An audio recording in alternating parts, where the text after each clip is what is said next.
What's going on today, people? This is your boy Tochi, and this is YBE TV. Today, we have a very special guest in the house. I got somebody, and we're about to talk about money. We're about to talk about trucking and money and trucking, and the money in trucking. We're about to get busy, man. So I know there's a lot of people that's like, man, but I'm not a truck driver. It don't matter. Do you got somebody that is a truck driver that you know? Do you got somebody that's thinking about going into truck driving? Maybe you could listen up, or maybe you've been thinking about, like, you know what? Maybe this job at Ringling Brothers and Barnum and Bailey Circus ain't cutting it. Maybe I want a new place to go. And you know what? It's time to find out if this is going to be the right place for you. So today, I got a special guest. As I said before, my homeboy, your homeboy, our homeboy, David Robinson, a.k.a. Ghost. What up, bro? Everybody looking, man. What's going on, bro? They seeing you. You're live, bro. You're live. What's going on? Hey, I can't hear you. I can't hear you again. You might have to refresh. I can't hear you again, bro. You might have to refresh. Okay, he's going to refresh, but we got my man David Robinson in here. Okay, you make the most money being a thinker. That is where the money is at. That is my beautiful sister, Mel Mel. You can say hello to my baby, Mel Mel. There go my man. There go my man. He can hear. We can hear now. What's going on? Okay. Can you hear me? Yes, we can hear you perfectly. All right, cool. Perfectly. Make sure y'all share this if y'all in the house. Today we want to talk about trucking. Okay, first and foremost, what is the most money? Not necessarily, just generally seen. Like, what is the most money you ever seen someone making trucking? Like, just a regular guy. What type of money do you think that it is in trucking? And I can tell you what I've seen, and you tell me what you've seen.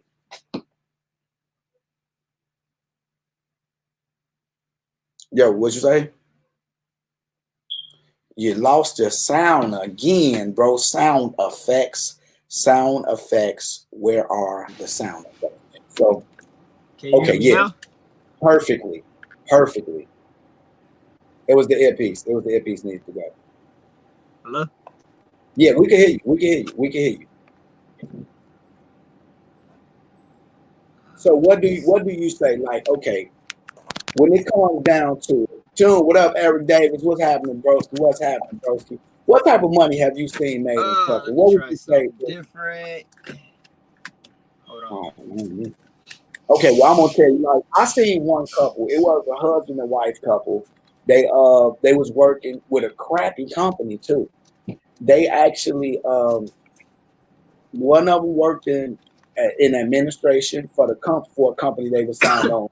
They had about 10 trucks, and they made over $1 million. And they made good money. What's up? I can hear you, bro. I can hear you. Can you hear me? Yo, can you hear me? Okay. He gonna probably have to come back in. He's gonna have to refresh. But the point is yes, the answer is Joe the Trucker. What's going on? YBE and Ghost, what up? What's up? What's happening? Listen, people, what I want to tell you guys is it is a lot of money in trucking. I will be the first and the second and the third and the fifth to tell you it is really good money in trucking if you can come in and be. Can you hear me now? Yes, we can hear you. Can you hear me? Yep, cool. Okay, there we go. There we go. Now we're cooking with grease. We are cooking with grease. My man Pedro Sean says we make around 10 to 14,000 a month as an owner operator with local work. 10 to 14 good. Out 3, 6, 9, 12,000 would be right in the middle, and he 1,000. 3,000. You know what? Can I concur with that? Do you agree with that? Ghost, you agree with that? I mean, local, I'm not sure because I run what I guess it would be considered regional. Okay. So I mean, if that is local, I don't know where that's at because every part of the country is different. Like I could say that I can make. You said the what?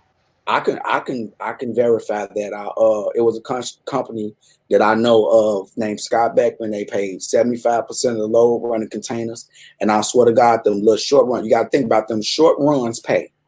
Them Yeah, short they runs do. pay. I swear to God, like when you dealing with the 300-400 mile run, you might get $900 for a 350 400 mile run. You know what I'm saying? But when you getting with the longer runs, it pay a little bit less. You know, you might get $1.75, but and them shorties, man, them shorties. Yeah, they add up, especially well, I know in Cali they used to, like in the ports, but I really don't know because I don't know.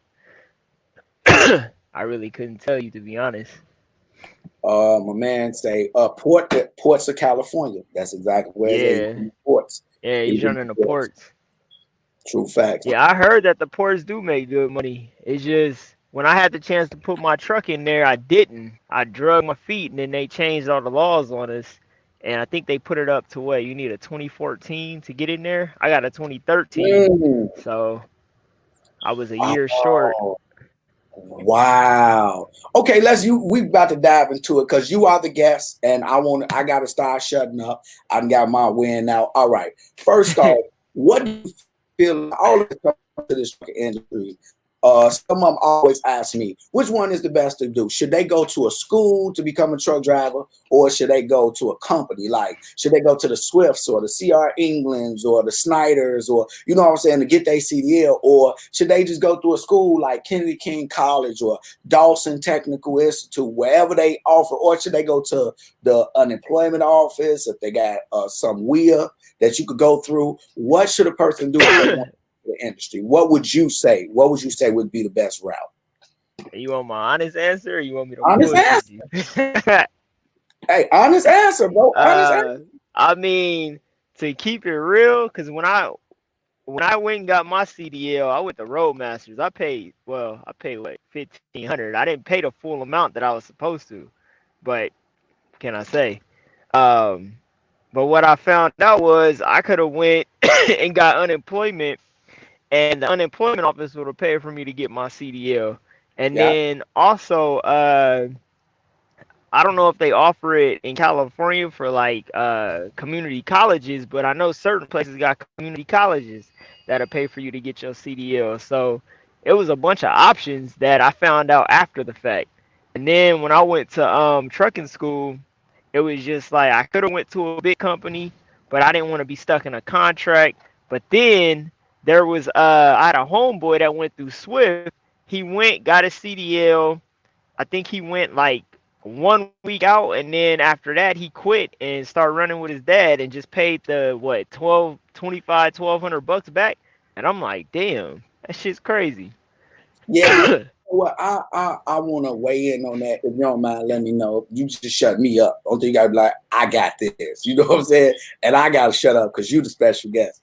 But what I'm gonna say is, when it comes down to these companies, man, some of them want blood. Man, I see the guy that he went to a company and he signed on, and they helped him get a CDL, and they say, hey, we need you to sign a contract to us for a year. And he did, and he couldn't work for nobody else with nobody touching him because the company that he was dealing with was threatening to sue. Like they was actually threatening to sue.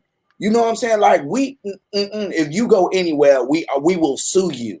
We will sue the company you dealing with. And people was backing off, like, no, I'm not dealing with it. So, man, if you get in and get out without getting a bunch of debt, I definitely think that would be dope. Yeah, yeah, Poor that is owners the in best way to California go. get If you, stuck. I'm listening to you, bro. I was just going through some comments, but yeah, oh man. yeah, I So was too. okay, yeah. So what do you want to throw in there as far as when it comes to the companies? What do you feel about these companies like the mega carriers versus the small guys? What you think is the best way to go, man? It's so many things that we can attack. Like, what do you want to I attack first? mean, just to get into the industry, by any means necessary. Because once you get what 1 to 2 years experience, you can move around and really do whatever you want. Okay, what you think is the most? If somebody just came in and they said, "Look, I got 10 years to invest into this. I want to make a crazy money move. I want to get as much money as I possibly can." Wait, Eric Davis says my uncle making 20,000 to 15,000 as a one-man owner operator with authority. That's grown man money. What do you think would be the best way to I'm like, go? damn, where's he Research? at? Yeah, that's what I was just thinking. Like, I mean, yeah, with to your get uncle. in, to get in, I think the best way to get in is just if I was to do it over again, I'd probably go to one of these mega carriers You would and go to then a get, mega carrier? Wow. yep, just get in, get my experience, get my feet wet, and then move on. Okay. So you would want to take advantage of like what the good equipment, the better Just training getting the program, experience. Cause the I good. don't know. To me, like the training programs, I really don't really dive too deep into them. Cause I mean, like for instance, I don't know if Prime offers it to where they'll train you and do all that, and then you can run from for them or not. But I know back in the day they were paying like 700 a week for you to be a student. And I was like, damn, that's actually really good. Yeah, 700 a week. Versus when I went in, I was making down 400, and then after taxes it was like 325. That shit sucked. Man, man, that's but you know what though? Honestly, Sam Wilson, man, y'all with these smoke detectors. I gotta go change my smoke detectors because I swear to God, up about these smoke detectors, man. But like, okay, I think that is pretty dope, man. Like to come into the game, like people want to talk about the money. To come into the game, let's matter of fact, I want to play a game with you. I'm gonna say industry part, right? Like if I say reefer, which means refrigerated, I'm gonna explain what it is for the people because there's a lot of people that don't know what the lingo is. So if I say reefer, Yeah, that you means say reefer, they be like weed. yeah, like they like reefer. They out there doing the reefers? No, no, we're not doing the reefers. The reefer is refrigerated, like you got a truck and it's got ice cream in the back. It's got to stay cold, so they got a little refrigerator piece on the front to keep it cold. So tanker is the big metal capsule that may have liquid in it, or yeah, it's usually liquid in it. Sometimes it's hazmat. You got hazmat tanker too. And then you got regular tanker. Hazmat tanker is, hazardous materials, dangerous stuff like the acid that's in soda.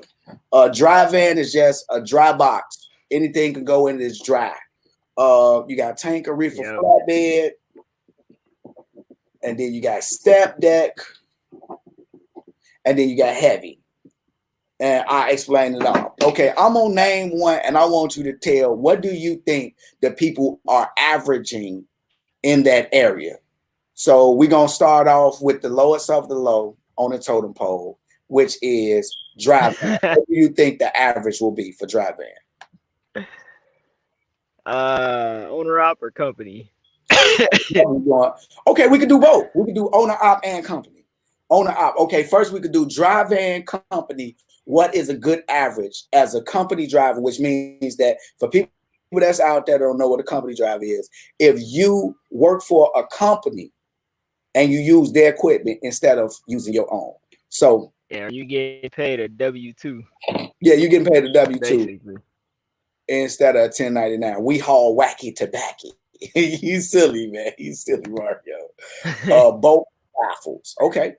So all right, what you got? Both and baffles. That's tanker. That's that tanker lingo. See, you thought you was gonna catch me. Tanker lingo. All right. So what do y'all think? What do you think? Dry van. What do you think the average would be as a company dry van driver? over the road or local? Oh, you know what? I knew you was gonna go. See, you are a driver. You are a driver because you cannot trick you. You cannot trick you. I tried to trick you right there to see if you was gonna ask, and you always catch it. Okay. Let's go with local. I think local right now between 750 to we'll say 1,500 a week. 1,500 as a local driver driving. Hey, that's Yeah. I didn't see it though. I didn't see it. Okay, my man Mario. But that's before taxes though. You say what? That's before My taxes, man, he though. made 85,000 last year. Dry van company. Okay, How was it long has he Lil Pockets? been Was it driving, though? local? Was it local or was it OTR? Lil Pockets. Hey, Lil Pockets seems like you got some big pockets, brother. You doing your thing. I Um, got a homeboy right now. He works for Budweiser. I think he cleared like 80 last year. you have 80,000. Oh yeah, And yeah, he's local home every day. yeah. So 1,500, you can do it, especially with a little experience. Okay, what you think on an operator? Mm-hmm. Owner operator right now. Shit.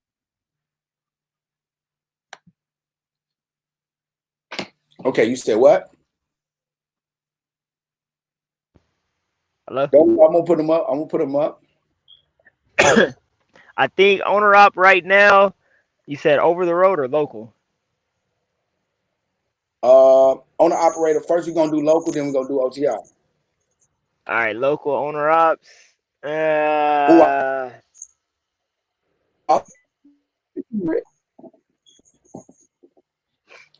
Let me okay, see. I'm I would listening to say you. On right the now, operator, what local you got? owner ops are probably bringing in between 500. Well, I guess it depends on the area. We'll say like for me, Cali area, they're probably bringing in between 500 to, is that daily, weekly, monthly? We always gonna go. We always gonna do the weekly thing. We always gonna go weekly. All right, weekly. I would say they're probably Mm, bringing in weekly about 3,000 gross 3,000 gross. on the Oh high yeah, if you end, low if end. someone wants to come in, if someone wants to come in, no, I will post this comment right here. Definitely want to post that. If you guys see that, if you see that on the stream, you see it on your stream. If you want to come in, you can click into that and you'll be able to come in. I just found out that we could actually have company. Yes, we could come outside. We got a couple questions. See, this is what I was waiting on the people to ask some I questions. said, How much do how you much to register a register a trailer? trailer? Yeah, It how much depends to on the register state a you live trailer? in. It depends on what?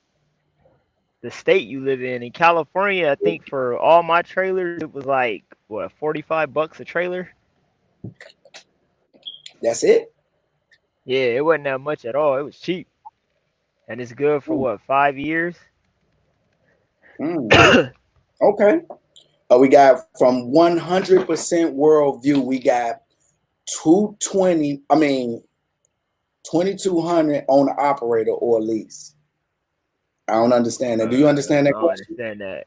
Nah, 2,200 owner op Unless or you talk lease. about money, I think that'll be on operator money. If you're making $2,200 in a week, that's usually on operator money. If that's your question, you're gonna have to reiterate that.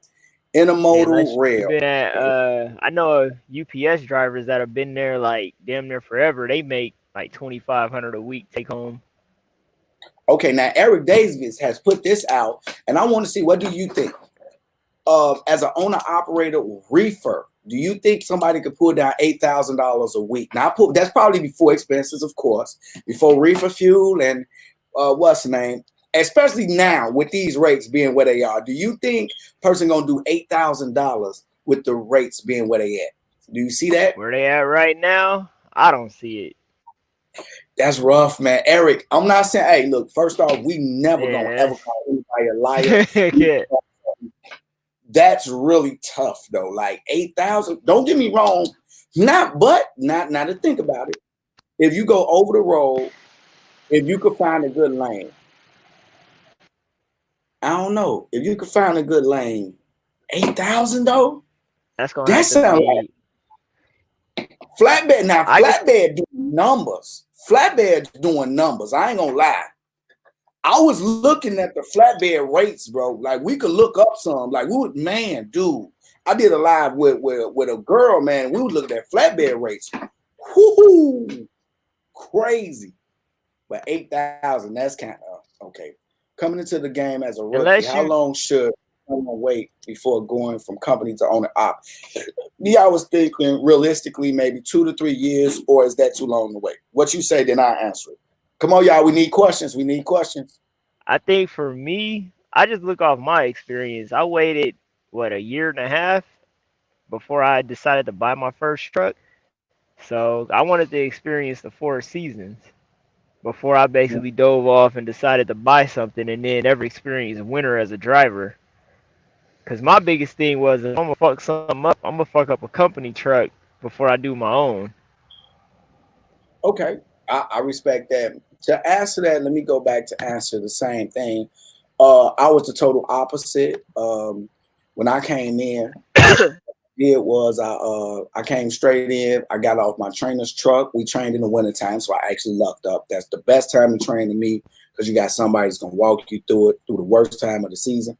I trained in the wintertime, got off the truck, and I went leased the truck, put down on it, bought my truck. Same truck I ride today. You will see it. It is a '07 Freightliner. I still love my baby. I named it Dollar, and is a go getter. Make sure you guys share. You see at the bottom it says share, share, share. Now listen. What I'm gonna tell you is this: the reason why I was able to be successful is I had a lot of people holding my hand. I'm talking about I had a support team that like they would jump in front of a speeding train to make sure that I could make it. You know what I'm saying? So I had a very strong team. So with that being said, that's just one of the ways to go. You know, like have a very strong team. Depends on where you live. Ghost, what up, loved one? You got Will Ace Ryder Lewis Hey, speaking. what up? Beast, how you doing? Currently, I'm doing dry van, 5,000 to 6,000 gross, 2,000 to 3,000 net, owner op regional. Woo! Ain't nothing wrong with that. Okay, we Yeah, got Mario I Card. believe that. He wants to come. I believe that. Okay, let me pull my back. Let me pull my banners down, man. Y'all, you got me. I gotta pull my banners down. Now, what's going on? Mario Caldwell. What's going on, What's brother? going on, man? What's going on, dude? Man, what's What happening, up, man? We got Mario? man. Make sure you share. Make sure you Hey, share this, Ghost, I got a Mario. bone to pick with you too, bruh. Keep it professional. Keep it cool. You know what I'm No, saying? I just saying I got a bone to pick with him. Not, I'll call him after this. I'm just saying. Oh, okay. Okay. Yeah, do that behind the scenes. We got to keep it positive. People trying to learn, Mario. What's going on? Where you from, brother? Born and raised in Atlanta, man. ATL. Ain't nothing wrong with ATL. There's a lot of beautiful peaches out there. And there's some turnips too out there too, because it ain't all just peaches. You know what I'm saying? So it is what it is. But hey, what's going on? You got any questions you want to ask one of the brothers, or what's happening? You think you could jam us up? What you want to do? What you trying to do, Mario? What's happening? Man, I'm just trying to shoot the stuff. Shoot the stuff. Okay, well, let me ask you. I want to ask you a real good question. What do you think if someone has came in and they are new? No, seasoned. They got 3 years experience and they say, hey, I want to make the most money possible. What part do you think they should go to? Tanker, reefer, dry van, tanker hazmat, reefer or dry van with hazmat, flatbed, step deck, heavy haul or car hauling? What do you think would make the most money and what type of money can you make doing it? It all depends on what you got a passion for, what you want to do. Like I pretty much used to always do flatbed, and that was my thing, just flatbed. But I got into reefer work and started enjoying that. See, right now I'm riding a reefer with hazmat, so the company I'm at, they pay pretty well for that. So, but it's all in what you want to do, in what lane you will, in what lane you willing to run. Certain lanes, but dry van is always gonna be like bottom of the barrel. Usually, if you're gonna make the most money, the one word to use is specialized. Like if you gonna Specialized run place. oversized, yeah. Like for example, if you want to run open deck, if you might not, you can get you a double drop or a RGN. You don't necessarily have to run heavy haul, but a double drop in the RGN will allow you to carry like a Caterpillar track hoe or something. Cause see, to be Mm, honest with you, it's like general flatbed. You're carrying all the raw material there. The money isn't necessarily in the raw material. The money is in the completed material. For example, you might get. I'm just gonna say something like 220 a mile for a coil to take up to a car processing plant. Meanwhile, you might go around the corner to, let's say, a Caterpillar place that need 3 track holes taken to wherever, that's paying like 325 a mile. And that's flatbed. Yo, can you hear me, bro? Yeah. Yeah. Okay, What I'm talking happened? about Did him. I? That's flatbed. You fell off. Huh? I couldn't hear you. All right, we're gonna make this quick because we got to bring it back into David. So look, I want to ask you this: what do you think the average of the specialized freight guys is making, like weekly? We're gonna break it down to weekly. What you think they bring it home every week in grossing? What you think? And are you talking about company or owner op? Well, since I've started doing what I've been doing, I've been seeing between 12 and 1400 a week. That's company. Yeah. What you think the owner op's gonna pull? That depends on the company, cause where I am, it's like they pay their company drive, they pay their on the ops or per mileage, which so I'm guessing just off the top of my head. Last guy I talked to said he's seeing about, but he owned his truck, he paid his truck off, so he said he's seeing about maybe 28 to 3500 a week. 28 to 3500. That ain't bad. 2500 per truck. Cali versus 665 per truck in GA. Ooh, okay. Man, that's for base plates. Goes. Those shits are Talk about how expensive. much a broker is keeping from an average load. Okay. Hey, but look, hey Mario, we're gonna pull you down, man. Definitely enjoyed you. Bro, do you got any shout outs or anything you want to do, or say I'm letting him get his piece in here? You got anything you want to say or to anybody before we let you up out the piece? Do you got anything you want to say? Nah, not really. Just saying what's up to everybody. And shit, I'll chop it back up with y'all later. Man, much love, man. Thank you for joining us, man. We definitely appreciate you, bro, man. Thank you so much for coming out and enjoying us, man. And man, feel free to tune back in and throw your questions up there. We definitely gonna post them right on the screen so people can see them and read them and enjoy them, man. Thanks for the education, bro. All right, no problem. No problem. Man, bro, what's happening? Ghost, where you at? Where you at, Ghost? Or where you at, Ghost? Hey, can you hear me? Can you hear me? Yeah, I can definitely hear you. Okay, somebody talked to you directly. They said, Ghost, talk about how much a broker is keeping from an average load. So how much are these brokers keeping from a broker? For people that don't know, would you explain to them what a broker is and what's the questioning? Go ahead, attack the question. You got the flow, bro. Broker is basically the middleman between the shipper and the and you and the shipper. Basically, a shipper will say if I want to send some peanuts to Costco in Arizona, well, Costco will reach out to me as the shipper and be like, "Hey, I need 10 loads of peanuts to come over to my facility." So then the Costco will say out here in Cali, it'd be like, "Well, let me get a broker that can get some trucks on this and see who would give me basically the best rate to move my peanuts from California to Arizona." So they'll hit up you. Can you hear me? Oh, okay. Yeah, I I can don't hear know if you you. can hear me You or perfect. not. You perfect. I'm just letting You you. disappeared. Keep going. Keep going. You talk. Keep going. I hear you. Oh, Perfect. okay. I didn't know. Like, what do you call it? So basically, we'll say me as the shipper, and Tune is basically the carrier. Um, and we'll say my dog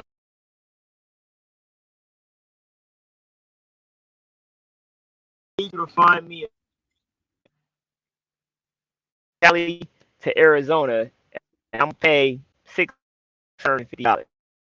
So then I'm gonna be like, all right, Callie's gonna be like, I mean, Kaya, my dog, she's gonna be like, let me hit up Tune and see if Tune want to take my peanuts from California to Arizona for 500.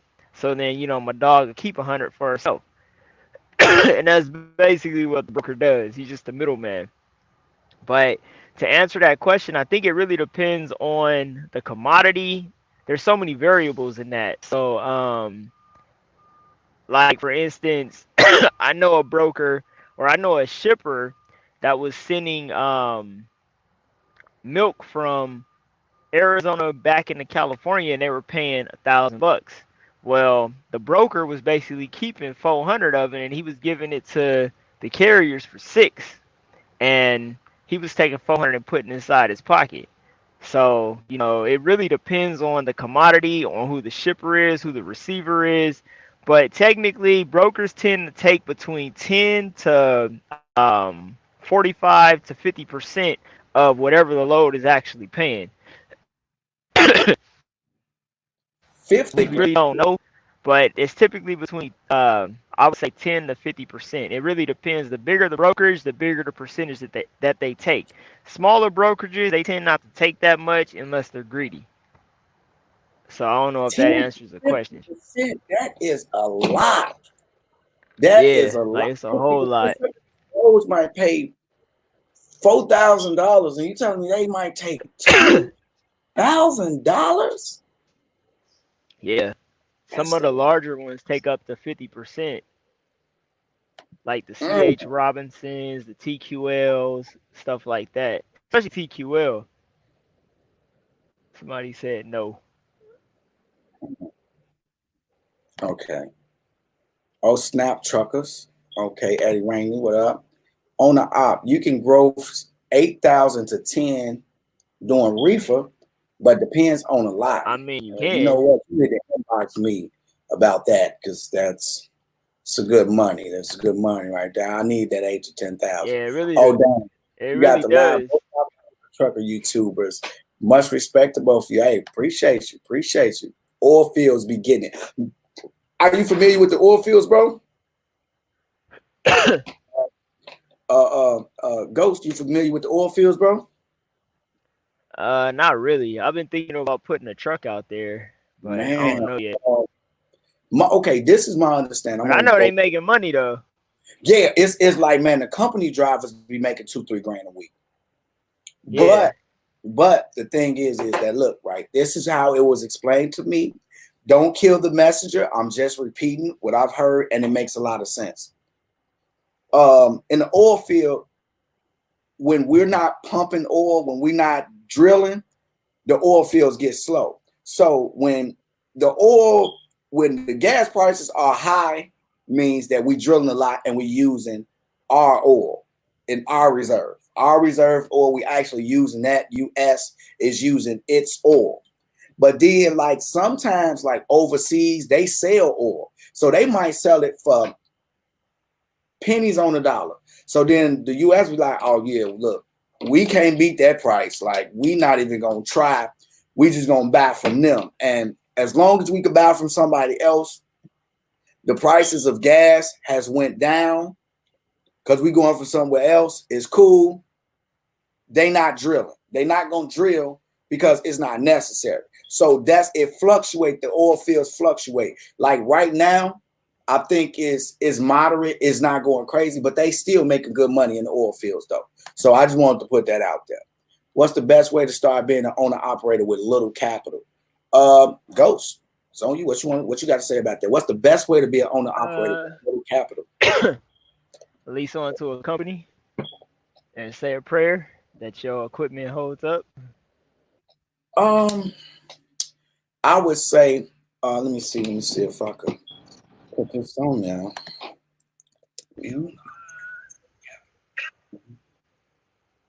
Hello? Okay. I'm typing it in right now. Okay. Yeah, it started lagging. Okay. You know how? This is how you do it. You get Tune to teach you. That's exactly what you do. That's my comment. You get mentorship, people. Mentorship. That's how you do it. You get the mentorship. Ship. Okay. Let me go back. All jokes aside, though, honestly, I would have to say, if you want to start to be an owner operator with little capital, number one is you want to start working on that capital. You definitely want to start working on your credit. Build your credit. Don't be taking those company paychecks and going and getting no Maserati. Don't go buy that dream house. That comes later. You trying to start a business. So now it's time to tighten that belt up. say, you know what? No, babe, we're not gonna go out 2-3 times a week. We're not gonna go out. We're not gonna go on vacation all these times. We're gonna chill for a little while. We're gonna start stacking our money. Look, babe, look. Instead of me spending that $1,000 on a down payment, you know what I'm gonna do? I'm gonna take that $1,000 and I'm gonna put it in my bank account to save it, or I'm gonna take 500 and save it, or take 500 and pay off some of this old back debt, some of these old credit cards, or get you a credit service like what's the name of them? Lexington Law. $100 a month. You start using them. They'll start disputing stuff. You pay some of it off, dispute as much as you can, and start working on that credit. Start building that business up. Start getting that LLC together, getting that EIN, getting that virtual address, getting that phone number, getting Tunes business credit course to get you started. And then you start building that business up and you start doing what you need to do. And you up more options. You can get that opened up for you. And then you won't have to use as much, because if you do go like the Freightliner route, you're probably gonna end up putting 8 to 10 grand down, because they like a nice healthy down payment. But if you go to ABC Trucking Sales and you got A1 credits, your credit looking good, you know, you got a little experience, you can probably walk up out of that with what drop about 3,800 down on the truck. What you think, Ghost? Yeah, anywhere between, I would say 15 to 25%. Just take the total amount of the truck and multiply it by 10. Let's say 20%, because that's like the average. Well, no, that's by like 20%. But like a lot of places like Long Mountain Truck Sales, you could get a decent. Oh yeah, you can get a decent one for like 35, 900. You know, international with Navistar. It ain't too bad. Tanker game, okay. A good lane not going to last because underbidded. Okay, good lane not going to last because underbidded. oh, you talking about? Yeah, that could happen. On the good lanes. I mean, it really depends though, because it's like it really depends on really the lane, who's running it. Because I mean, and the shipper too. Because for instance, you could say that you got a lane, and I always use California to Arizona because that's my lane. Okay. California. For so many years, you built the relationship with them. Oh, how about now? Can you hear me? You back. Oh, okay. If you built a relationship with a certain customer, you could be underbidded, but depending on that customer, they'll still keep you on because of the relationship that you've built with them. True. That's true. I mean, it really depends. That's true. Finding the lane is like a puzzle piece. Put the pieces together to make that. Example, GA to Texas, 2,500. Texas to West Coast, 5,000. Depends on rate and finding your niche. Exactly. I totally agree with that. What you say? Yeah, I agree. And then I know, I actually know a lane that was paying 5,000 to go from Cali to Texas. You were taking seafood. It was paying 5,500, and you had like I think 4 stops in Texas. Texas, okay, 4 stops to Texas. Okay, 4 stops. So it'll probably take you a good 3-4 days to do it, but it paid 5,500. So it really, true. You gotta really just understand the lanes that you want to run. And that's what we were talking about earlier when it came to remember you were saying the triangle effect? That triangle. What you say, you find a triangle, you make love to it. Can you hear me?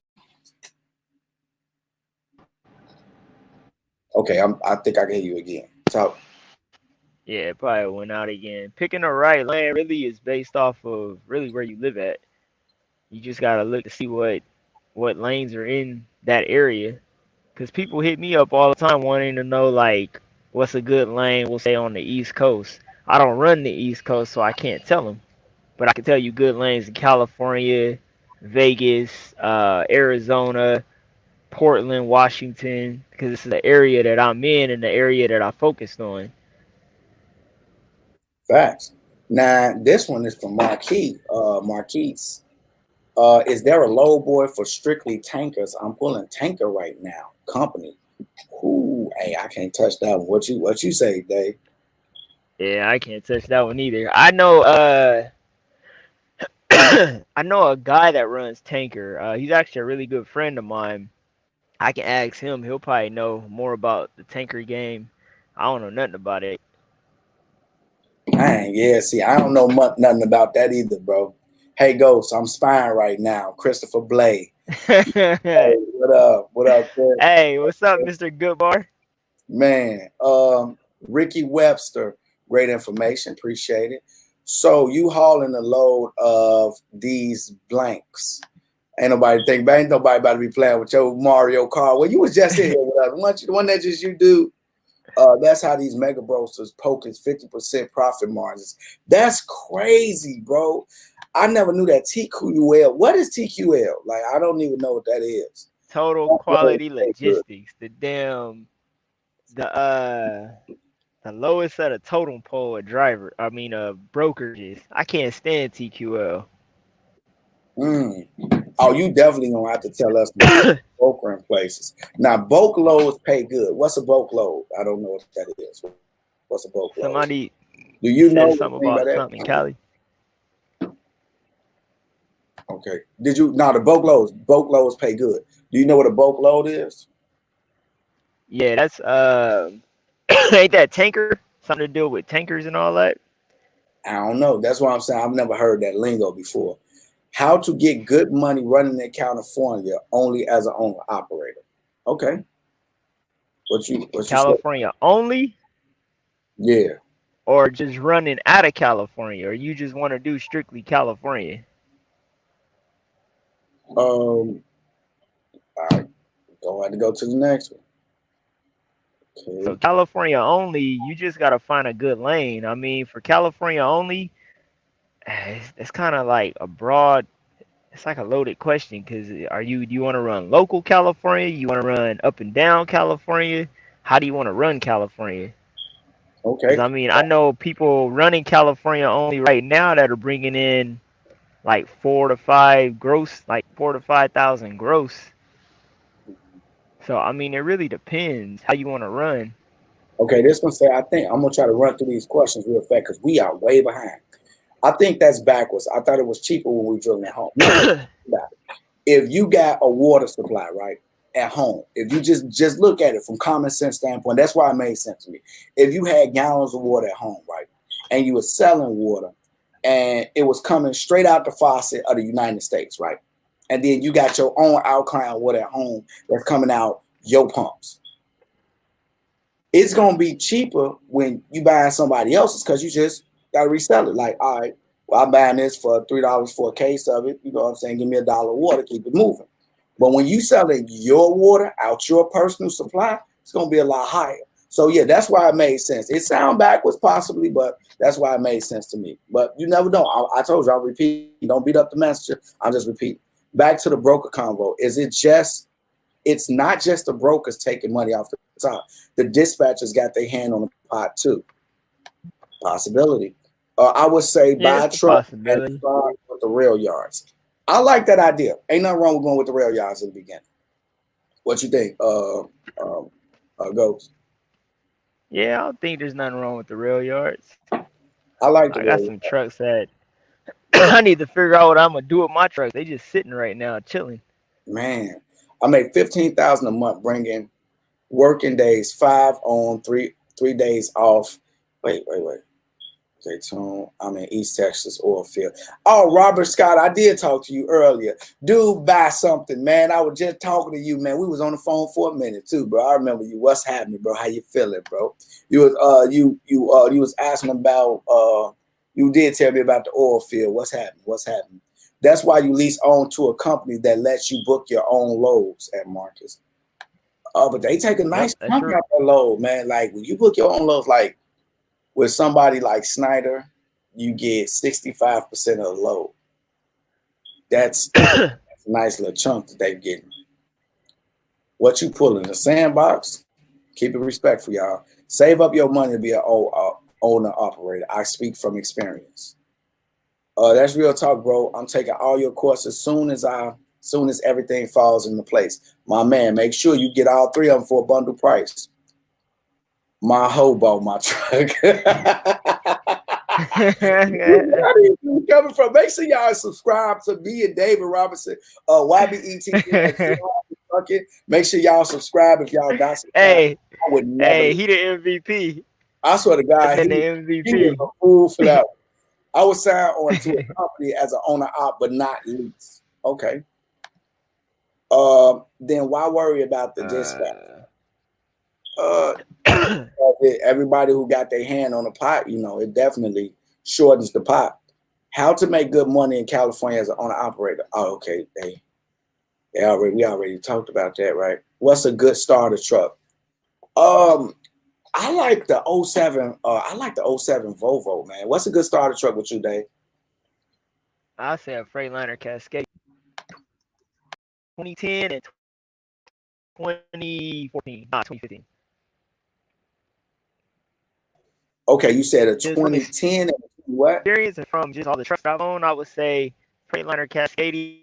Well, I mean, that depends too. Like if where you live at, like in California, you got to get a California compliant truck. So for us, it's got to be, I think, now 2010 and up or something like that. Versus if you live back east, you ain't got to worry about. I mean, Yeah, that's true. That's true. But like you're in the Midwest, such as myself, man. I like them. Oh, listen. The reason I say that 07 Volvo, because that thing is built tough like a Cascadia, but it's fuel efficient like a Volvo, and it's pretty like a celebrity. Like it's just like everything. I'm not even gonna lie. The amazing part is that I really like about the Volvo is that D12 engine. That D12 engine will get you almost 2 million miles, man. If you take care of that thing, there's people selling they for top dollar, and it's on its first build. It's got the same motor, and it's got over 1.7 million miles on it. Like it's run like a champ, man. It run, and you still want 20 grand, and they retain their value, man. They retain their value, but you can't ride them in California. I was just referring to how many hands in the pots. It's not just a broker. Yeah, exactly. Yes, that triangle. Hey, look, sunshine. I swear to God, do you see her picture? Man, you got a powerful triangle. Your triangle is beautiful. Do you see Sunshine, what you doing in here? I know her. Woman, sunshine. Hey, you know what? It was a woman on. Oh, we got Chase and Andrew Jackson in here. Hey, real time. Hey, look, bro. It was a woman on Harlem Nights named Sunshine. You remember Sunshine? Like it's so good. If she throw it in the air, it's Sunshine. Hey, shout out to Sunshine. Shout out Sunshine. I run Chemical Tanker Lobo. Ooh, hey, Chase. Tell us about that. We want to hear some numbers. Chase, we want to hear some numbers on that. No one can stand TQL. Marquis. What about you say what about I forgot the name of them. Everybody be talking about them, man. I'm gonna talk about some brokers. Y'all tell me what y'all think. Tankers, let me get through the comments. Boke is tanker lingo. I kind of figured that. Only CA. Run cattle as an owner op in Cali. I don't know about cattle, but I heard it pay good. Love both y'all infos. Keep it 100. Thank you. No problem, man. Oakland Raider Truckler, man. Appreciate you. Hopper bottom, end dump, walking floor. Don't know what that is, but it sounds expensive. More maintenance to drill than to buy ready road. Okay, exactly. Hey, Tune Goodwin. Hey, Nina Martrice Yarbrough. What's up, baby? Oakland Trucker, I do 10,000 a month home on a weekend. Not bad. That's about 2,500 a week.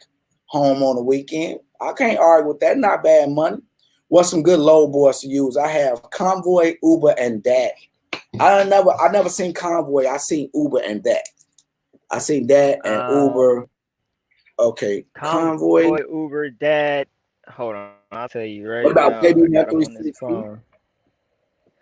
Yeah, JB Hunt, Amazon Relay, but they look kind of bullshit. Coyote, TQL, if you use them.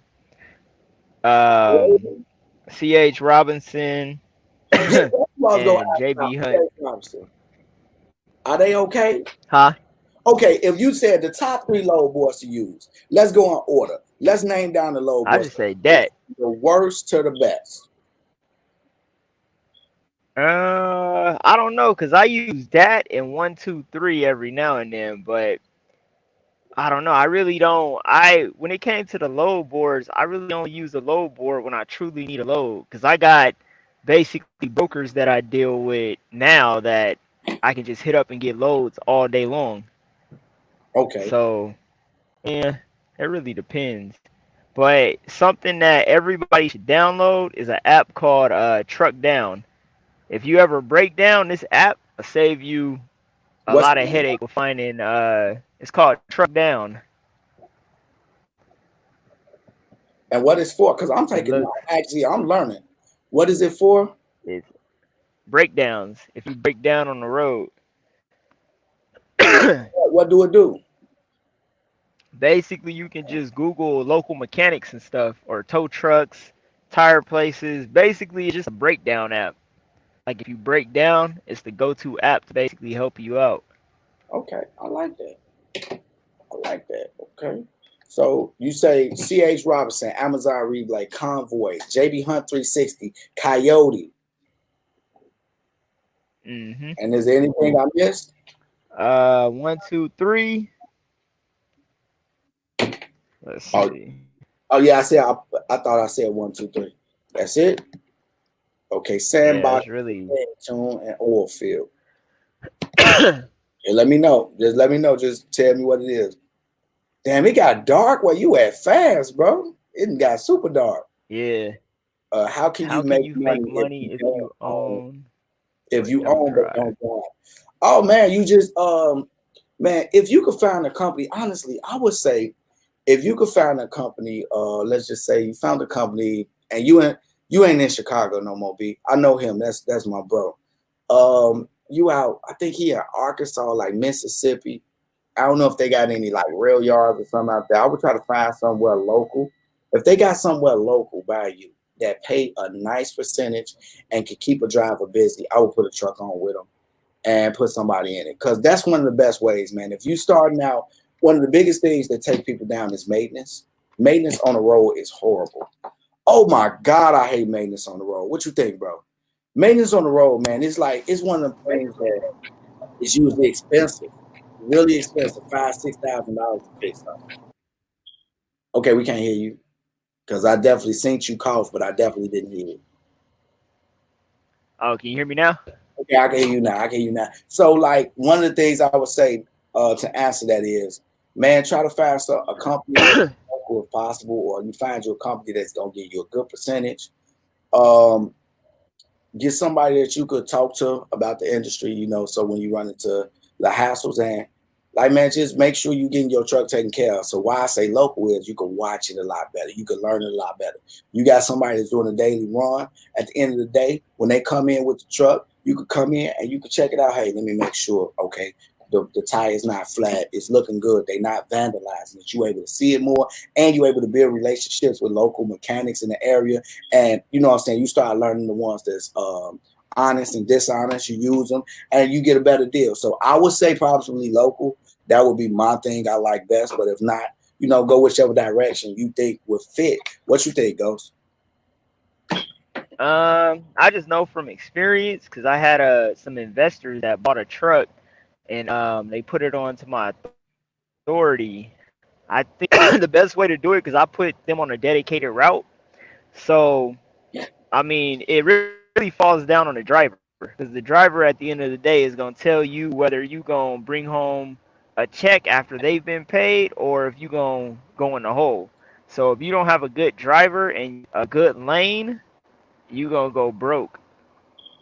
So I guess you can make money. You just have to put it on a good lane and try to shoot for at least 5,000 gross per week as the investor.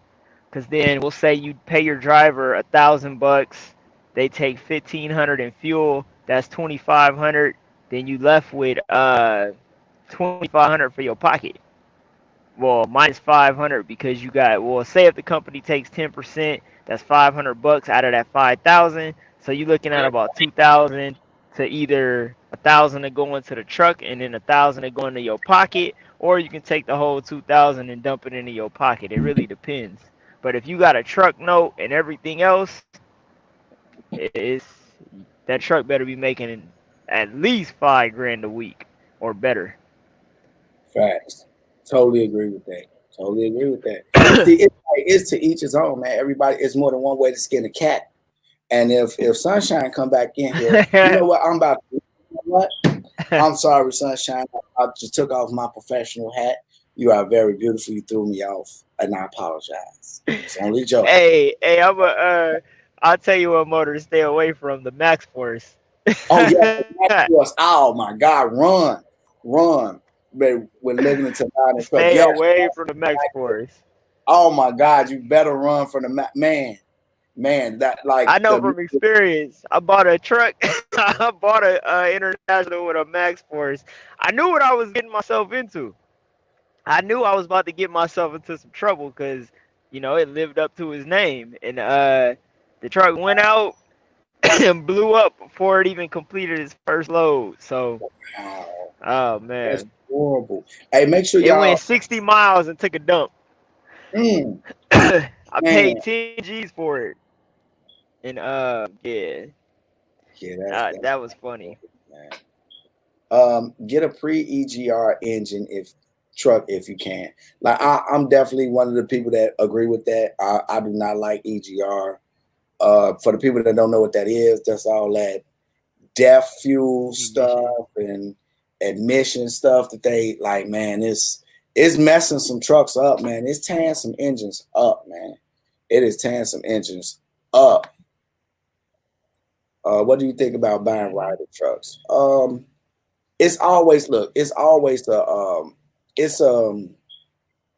protocol or a way to do everything. Like whenever you buy a truck from anybody, you should always, get an oil sample, do a full inspection, get it inspected by a dealer or somebody, pay for an hour or two inspection, pay for an oil sample. And if you can, and you're about to invest and you got them on the hook and everything looking good, take it and get it a dyno if you can. Like you just, as much as what you got, like Ryder let you do it. Only thing you got to do is understand that you might have to get insurance for a day.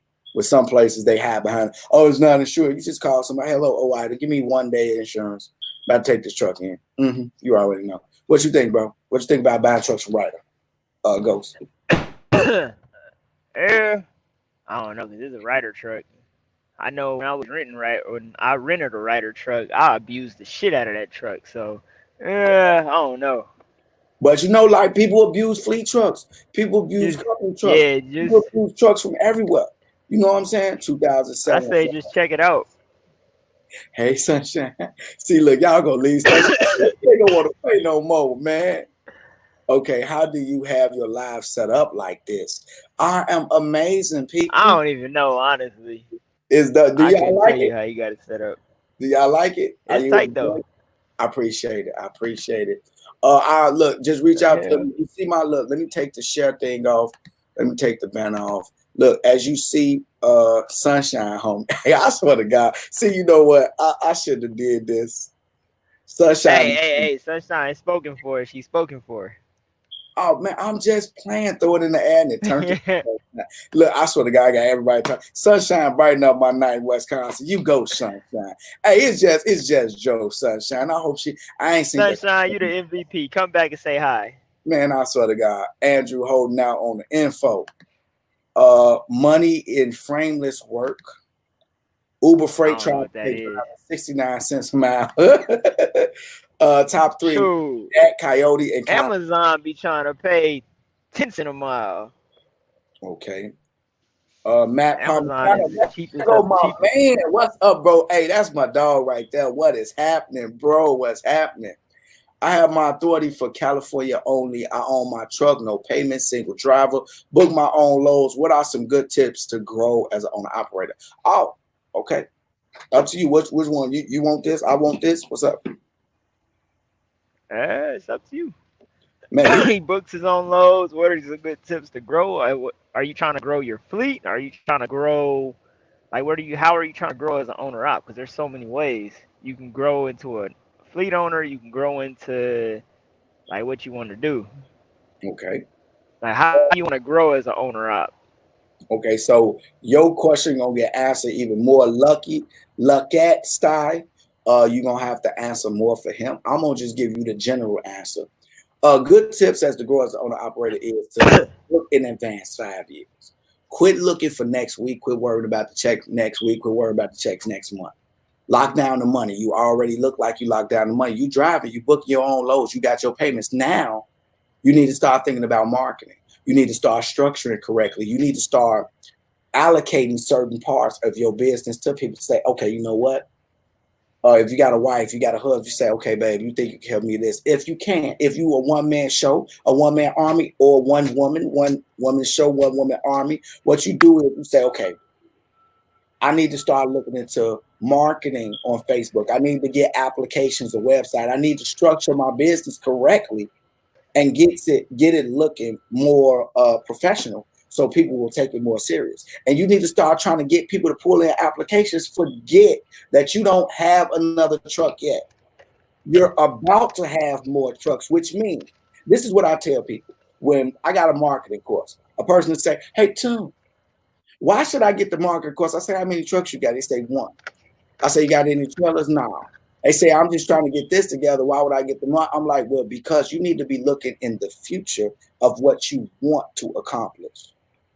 Like, I'm going to tell you like this. I watched Power, and there was a scene where Tasha said, what I see is the biggest goddamn drug dealer in New York City. That's how you got to look at yourself as a truck driver. You got to say, I am a huge company. How am I going to get there? By looking and feeling huge. And when you look the part and you act the part and you think the part, before you know it, you become the part. If it ain't a cat, I don't want it under the hood. Man, hey, look, I know about them cats, and they are expensive to fix, and they are gas guzzlers, man. What you thinking And they about leak them oil. Cats? They leak So oil? I had a cat.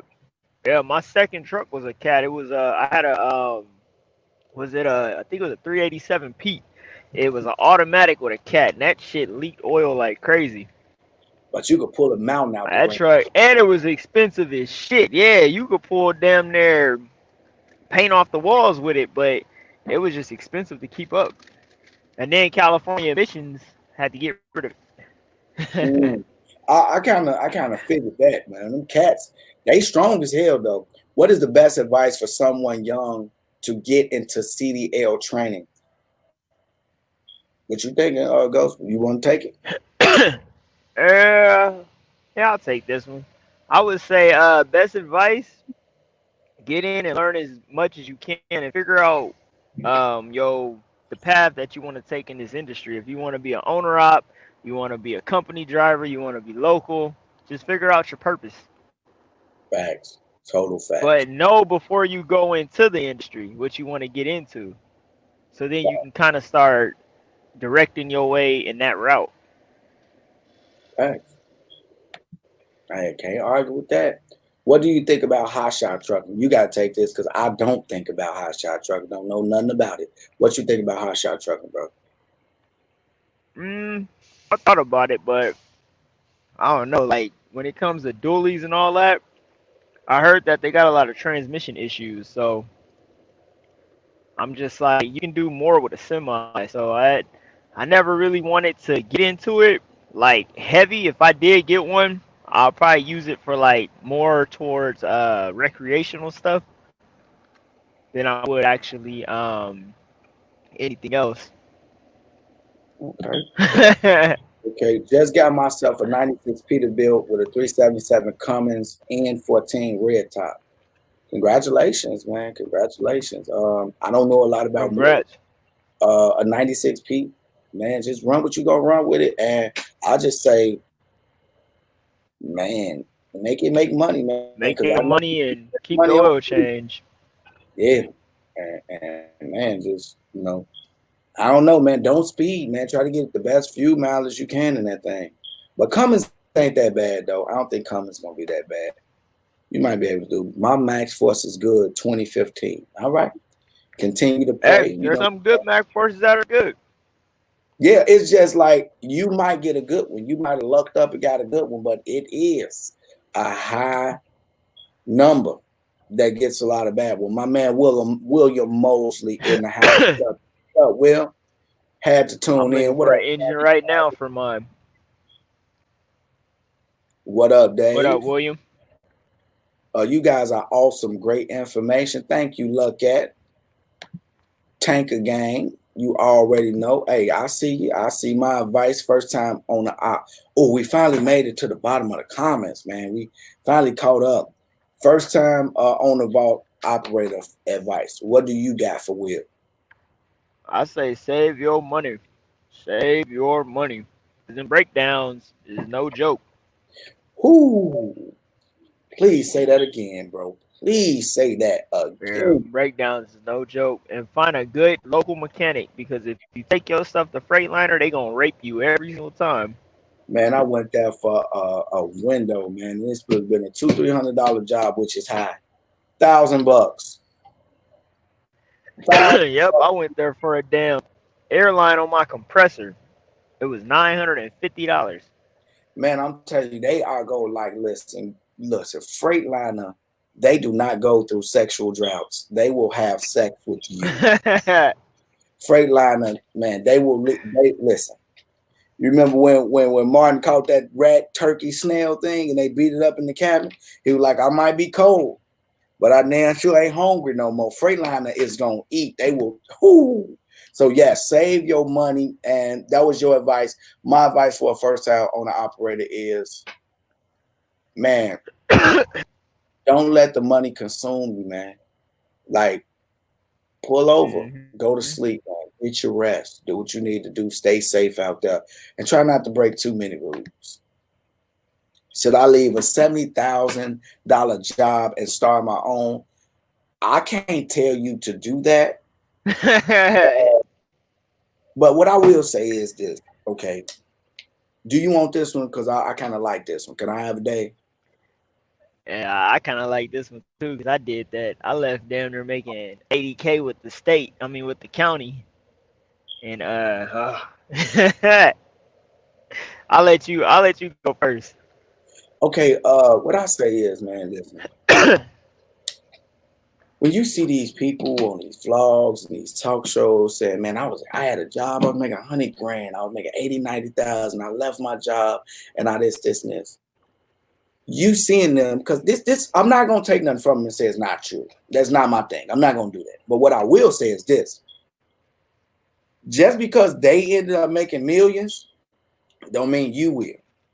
So I would say, Hmm. number one, take the proper precautions, cushion yourself, learn the industry that you're going into, dip your toe in it, just a little toe. It ain't gonna take nothing, just a little toe. Dip your toe in it a little bit, and and and and do what you have to do to figure out and find out what's gonna be your best bet, and then learn what you're gonna do, and then you could jump out the water, and you could possibly slowly transition out. Like if you wanted to start into the trucker industry, slowly transition toward it. Take some of that 70K, put it to the side. You could buy you a truck for 15,000. Put you somebody in it, run containers. If you in the like the Midwest or something, you can run some containers or something and see if you like it. Learn how to drive the truck. See if you actually like it, because you don't want to end up leaving a $70,000 a year job and then coming out right to trucking and finding out that it hurts your back. You get aggravated. You could fall asleep real fast. You don't like doing it. You get just so the DOT harassment you can't deal with. Like, that's what I'm saying. End of the day, find out first before you jump the gun. What you got, Dave? Yeah, I would say really research what you want to get into when you decide to get into the trucking. I was a therapist for LA County probation, and I was clearing like 85K a year. I mean, I had some nice ass checks every week or every 2 weeks, and I made really good money doing that. And then I looked into trucking because I wanted to own my own trucking company. I never got in here to drive trucks the rest of my life. I just wanted to invest, put some trucks on the road, and continue with all the other business ventures that I wanted. I was trying to pursue a dream. So I came into this industry, didn't know nothing about it. And I told myself I'm gonna be a company driver for like a year so I can learn. And my first check was $325 at Warner, and I was pissed off. But luckily, I had money saved up, and then I pulled money out of my 401k, and I was just chilling. I had, a nice chunk of change saved up, and then at the same time, I was married back then, so my ex-wife, she had her money too, so we put our money together, and I told her it's something that I think is gonna benefit us and better us. I just didn't know my damn check was gonna be so low for like the first 6 months, 7 months of me being in the industry, so it was definitely a shocker. I would say if you're making that type of money now, save up so then you don't get blindsided by how much you really make your first year in this industry. That's the best advice that I could basically give anybody. And then when it comes to starting your own company, really research it before you get into it because my first truck was was a 2007 Freightliner.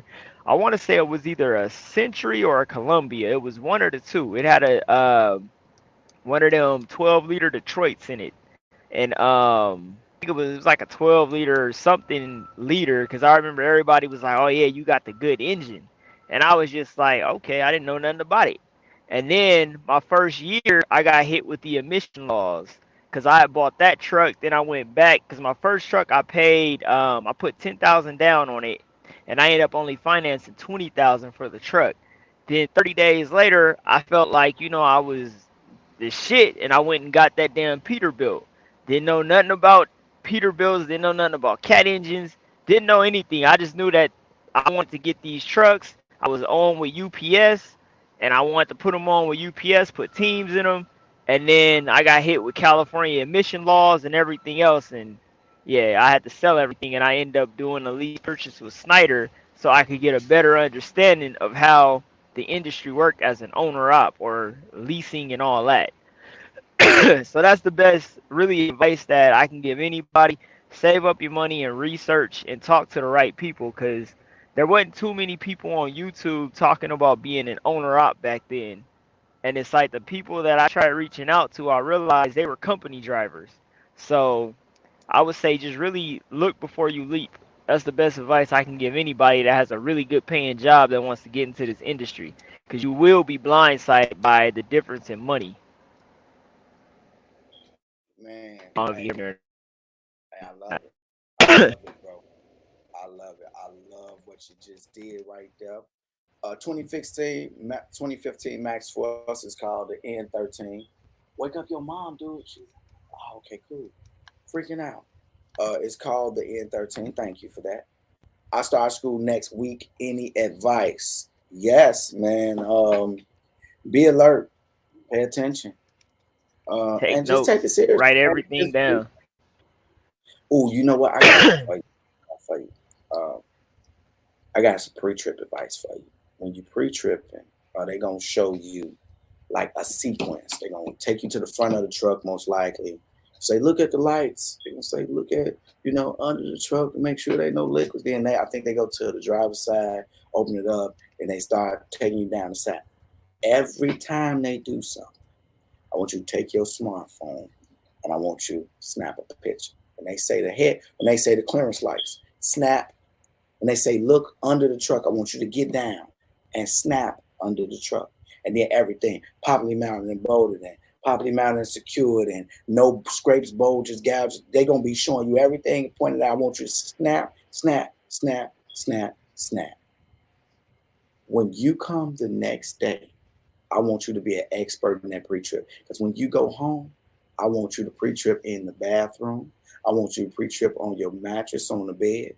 I want you to pre-trip going up and down the hallway. I want you to pre-trip on the ride home because you know what you could do? Now you doing this sequence. This is what I did. I had an iPhone. This was 2010. I had an iPhone. I was just swiping to the side.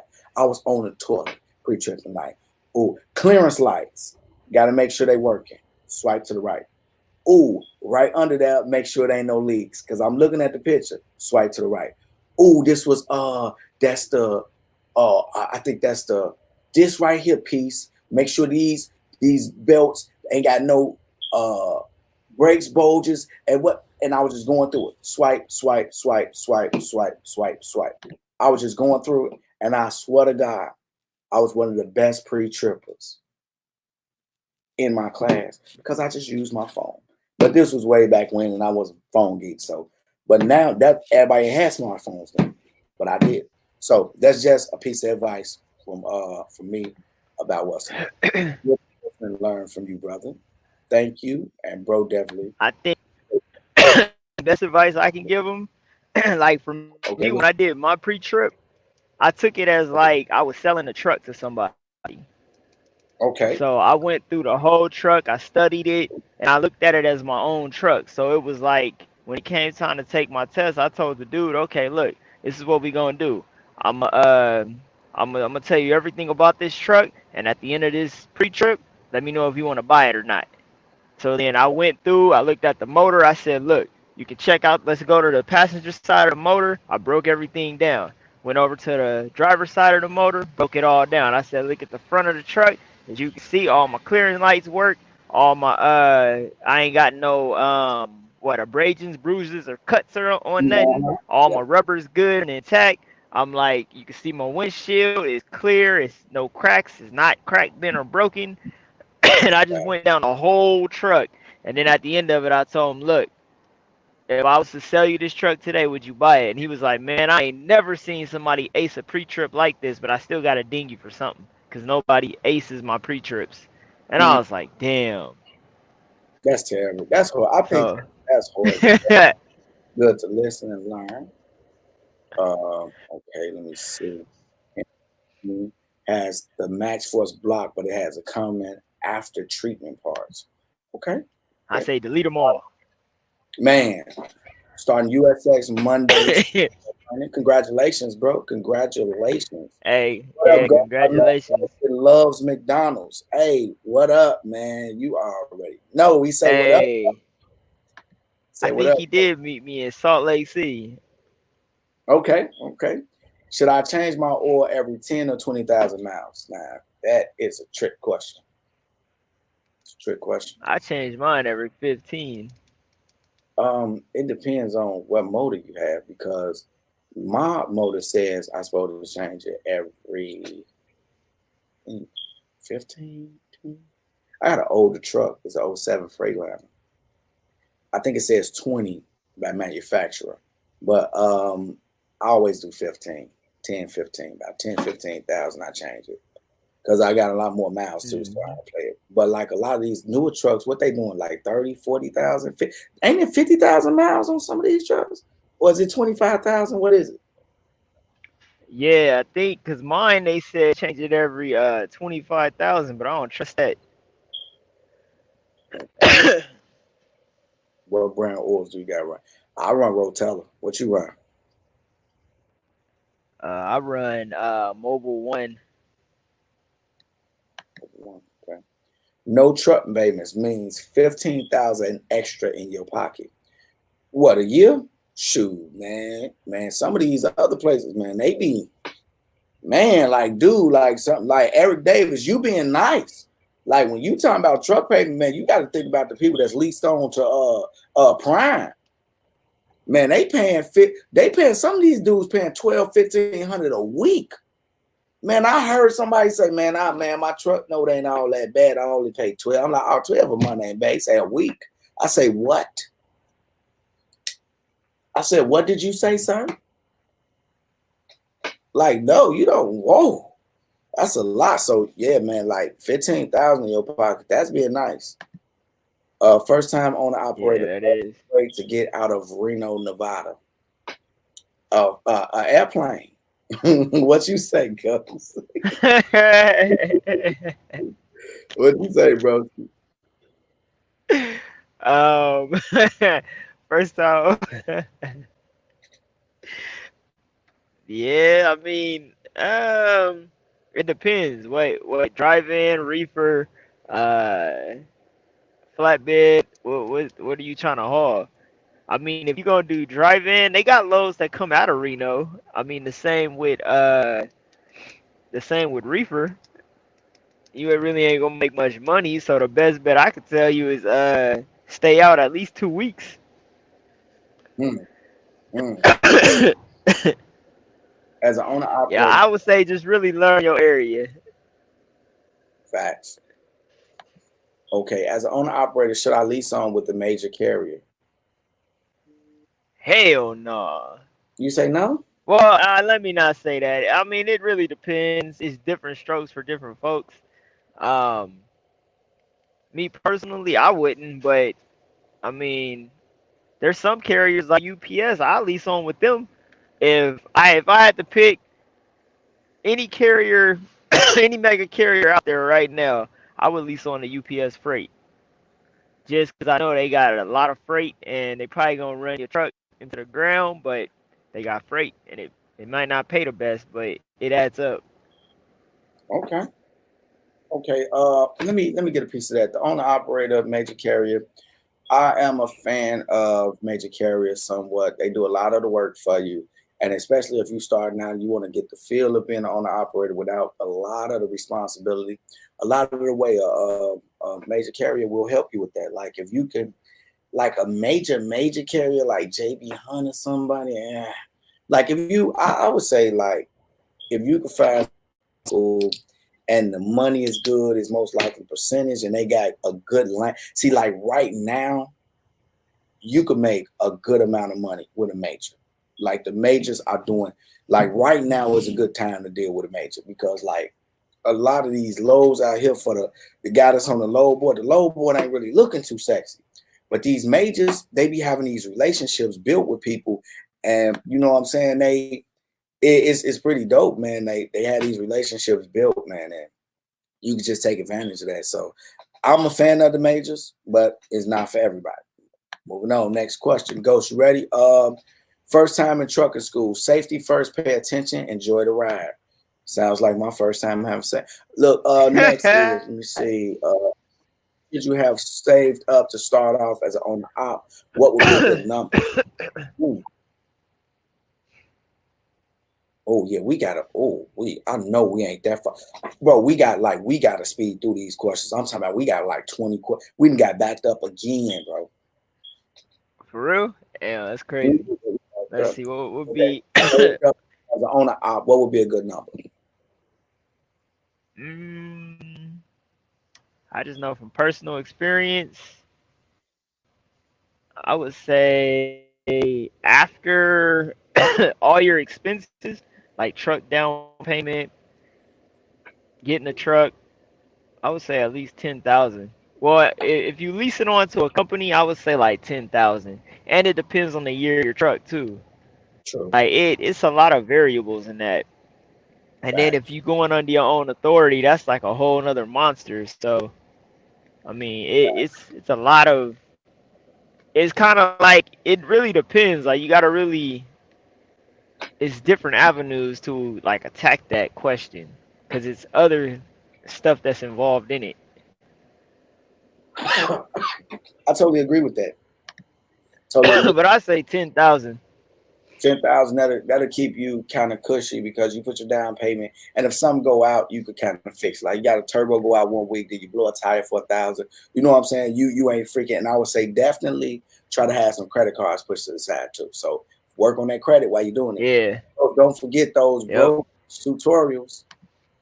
Um, Yep. Those will be coming shortly. if you selling them, I'm definitely gonna be one of the people that buy into it. You know, definitely gonna support. I'm gonna put them on YouTube for free. I just gotta get over this hump that I'm in. Oh, okay. And that's coming. That's coming soon. The hump about to be gone, man. Like a camel with cancer. Yeah. The hump is going to Yep. Can't wait. moved. Removed. The hump is going to be removed. I'm with Warner right now, thinking about leasing on. Amen. Do due diligence, man. About to get commercial. Wait. When I call and get a quote, it really costs as low as possible. Like when they ask what are you going to be hauling, I'm planning on jumping between dry box and flatbeds, getting load off of the load. Okay, so it go ahead. When it comes to commercial insurance, that really depends on for one, where you live at, the state you live in is going to dictate how much you're going to get raped. The physical value of the truck is going to dictate how much it's going to cost. Physical value is one of the highest, and liability too plays a part too. Cargo, it ain't really that expensive, but your physical damage is really going that's really like the value of the truck. The lower the value, like say if like my truck for example, my truck's rated at $10,000 for the physical damage, but you got to remember if your truck ain't paid off, then don't rate it too low because like my truck is paid off, so $10,000 is good. If something happened to my truck, they'll give me 10,000 for it. But if this truck was worth 100,000 and I only rated it for 10,000 and it got wrecked, they only gonna give me up to $10,000 for $100,000 truck. Then the finance company is gonna send me a bill for 90,000. So you really gotta. I would say when it comes to insurance, don't try to shortchange yourself because it could cost you in the long run, if that makes sense. But it really based off where you live in that truck, and I mean that's really it. Okay, that was a good answer. Not bent, crack, broken.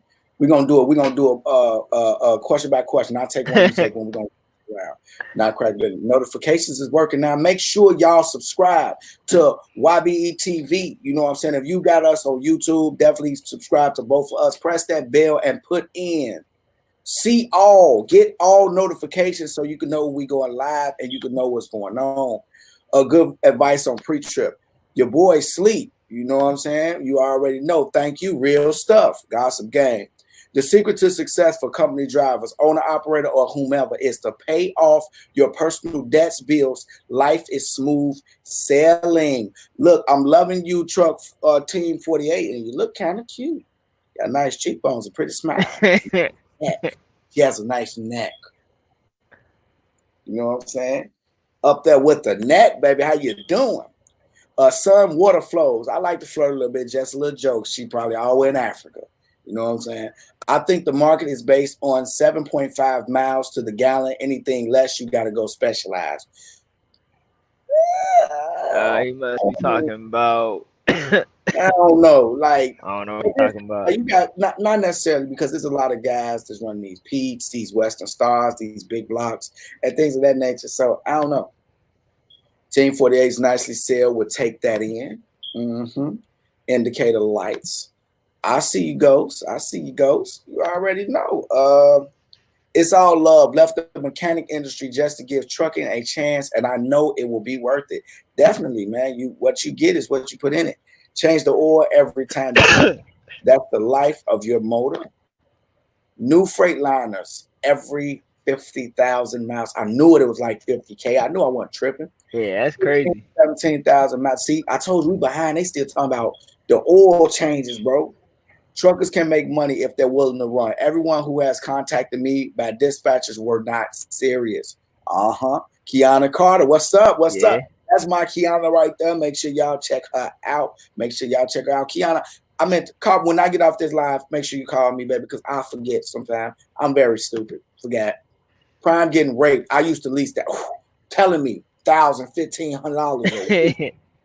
I don't like this. Fabian Gillespie.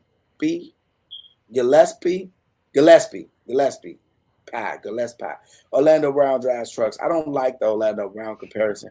It's not that he's not a nice looking guy. To me, he's a drug addict. He has very ignorant outbursts, and he's always in the media for some negative. I don't really like the comparison. That or like Cat Williams, I really do like Cat Williams' style of comedy, but I really don't like being compared. I'm me. Still red. I'm me. I was paying $971 a week with SFI.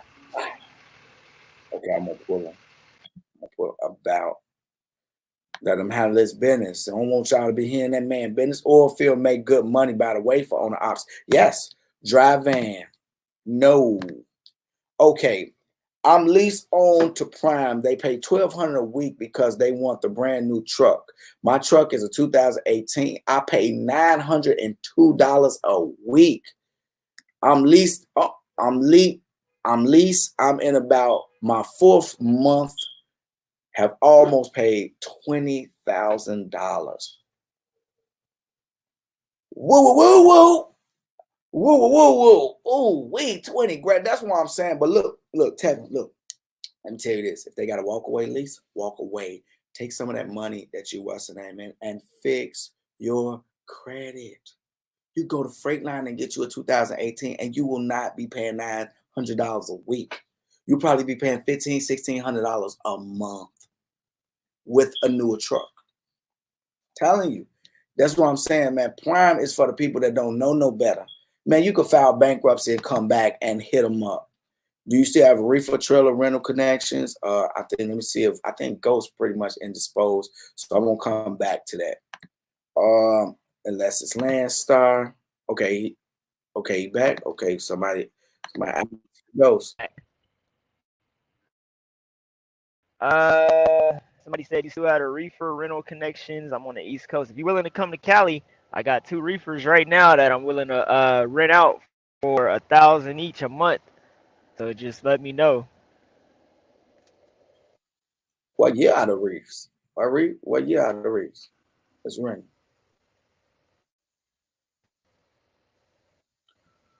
Yo. Yeah. Can you hear me? Can't hear. Yeah. I hear you now. What year out of Reefs? Oh, I was saying that if he comes to the West Coast, I got 2 reefers right now that I'll rent either one of them out to him. Okay.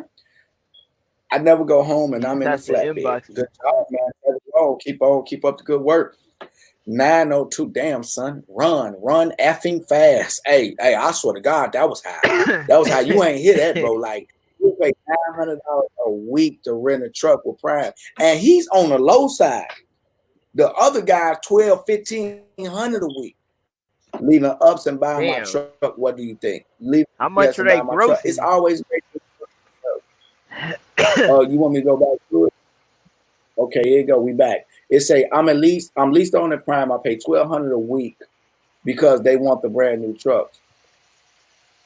If I'm leased on the Prime, they pay $1,200 a week because they want the brand new truck.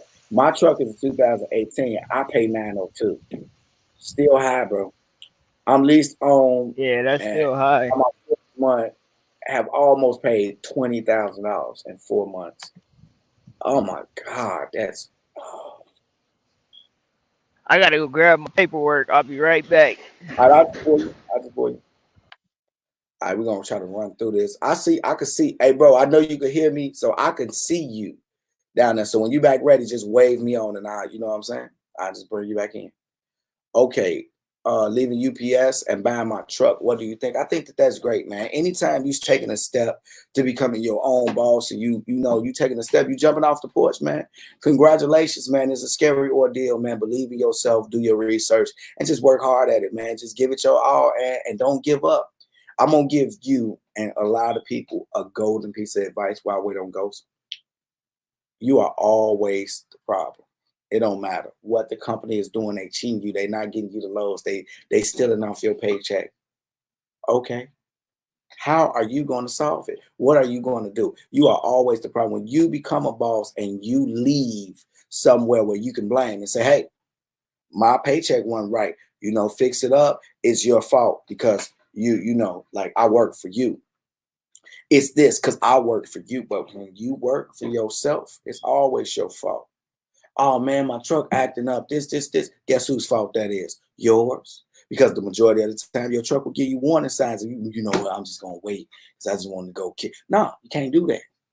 You can't do that. So, as an owner operator, take the blame. Make sure y'all press that subscribe button. If you're on YouTube, make sure you press that subscribe button. Press that bell so you get the notifications. New Cascadia is 50,000. No, it's not. A new Cascadia is over 100,000. Get it. Go for it, real. I'm leaving LTL carriers. Yeah, okay. I think you're back. Let me see. You good? Cool. Yep, I'm good. I just got to check out and head it to AZ. Okay, I'm leaving an LTL carrier here in the Southwest and leasing my truck to a flatbed carrier. Congrats. What do you guys think about leasing on to a tri-state or formerly known SLC? Salt Lake City or formerly known SLC? Salt Lake City, tri-state, leased on to tri-state or formerly known SLC. I don't know what that is. Do you get that Yeah, question? I don't know what that is either. You're gonna have to no disrespect to your question, bro. Johnny Boy Wonder, but you're gonna have to rephrase it and give him a little bit more detail. A low board is bad right now. It will pick up after the election, Ain't the possibly. election Low in board is bad September? right now. It's produce season. Yeah, Are running mostly. Everything is by season. Okay. Love, that's true. It love, is. always keep up the good work. Buying a trailer, use what to look for. Okay. Buying a trailer, use what to look for. Definitely want a question for you, bro. Is it drive-in or reefer? So that's kind of like what type of trailer are you looking for, or what type of trailer are you buying? You trying to get a drive-in or reefer? If you get a drive-in, go with something that's food grade that has DuraPlate walls, which is that fiberglass walls. Because if you got wood, not everybody will load wood walls. You're gonna run into a lot of like issues with like food places, like General Mills and certain places won't load wood walls because they carry bugs in them, and it's not food grade. So get something with DuraPlate, and that basically um, I mean, really, it really depends because I got a 2001 that is getting loaded right now, and I've only had problems at one spot because my trailer was too old. Even though it looks brand new, they looked at the manufacture date and they rejected it. But other than that, they were like, ain't nothing wrong with it. So, I mean, it really, I don't know, it makes the same money as like as like a 2017. So, I mean, it really depends on what you're Mm. looking for. When it comes to reefers, that also depends on where you live at. If you live on the East Coast, I would say the best place to buy reefers right now is California because they're getting rid of a lot of their non-compliant equipment. So it's selling for dirt cheap. So if you like not if you want something non-compliant and you don't mind and you're not gonna be running Cali, I would say go to Cali to buy it because it's cheap out here. But I don't know, it depends on the type of trailer that you're looking for.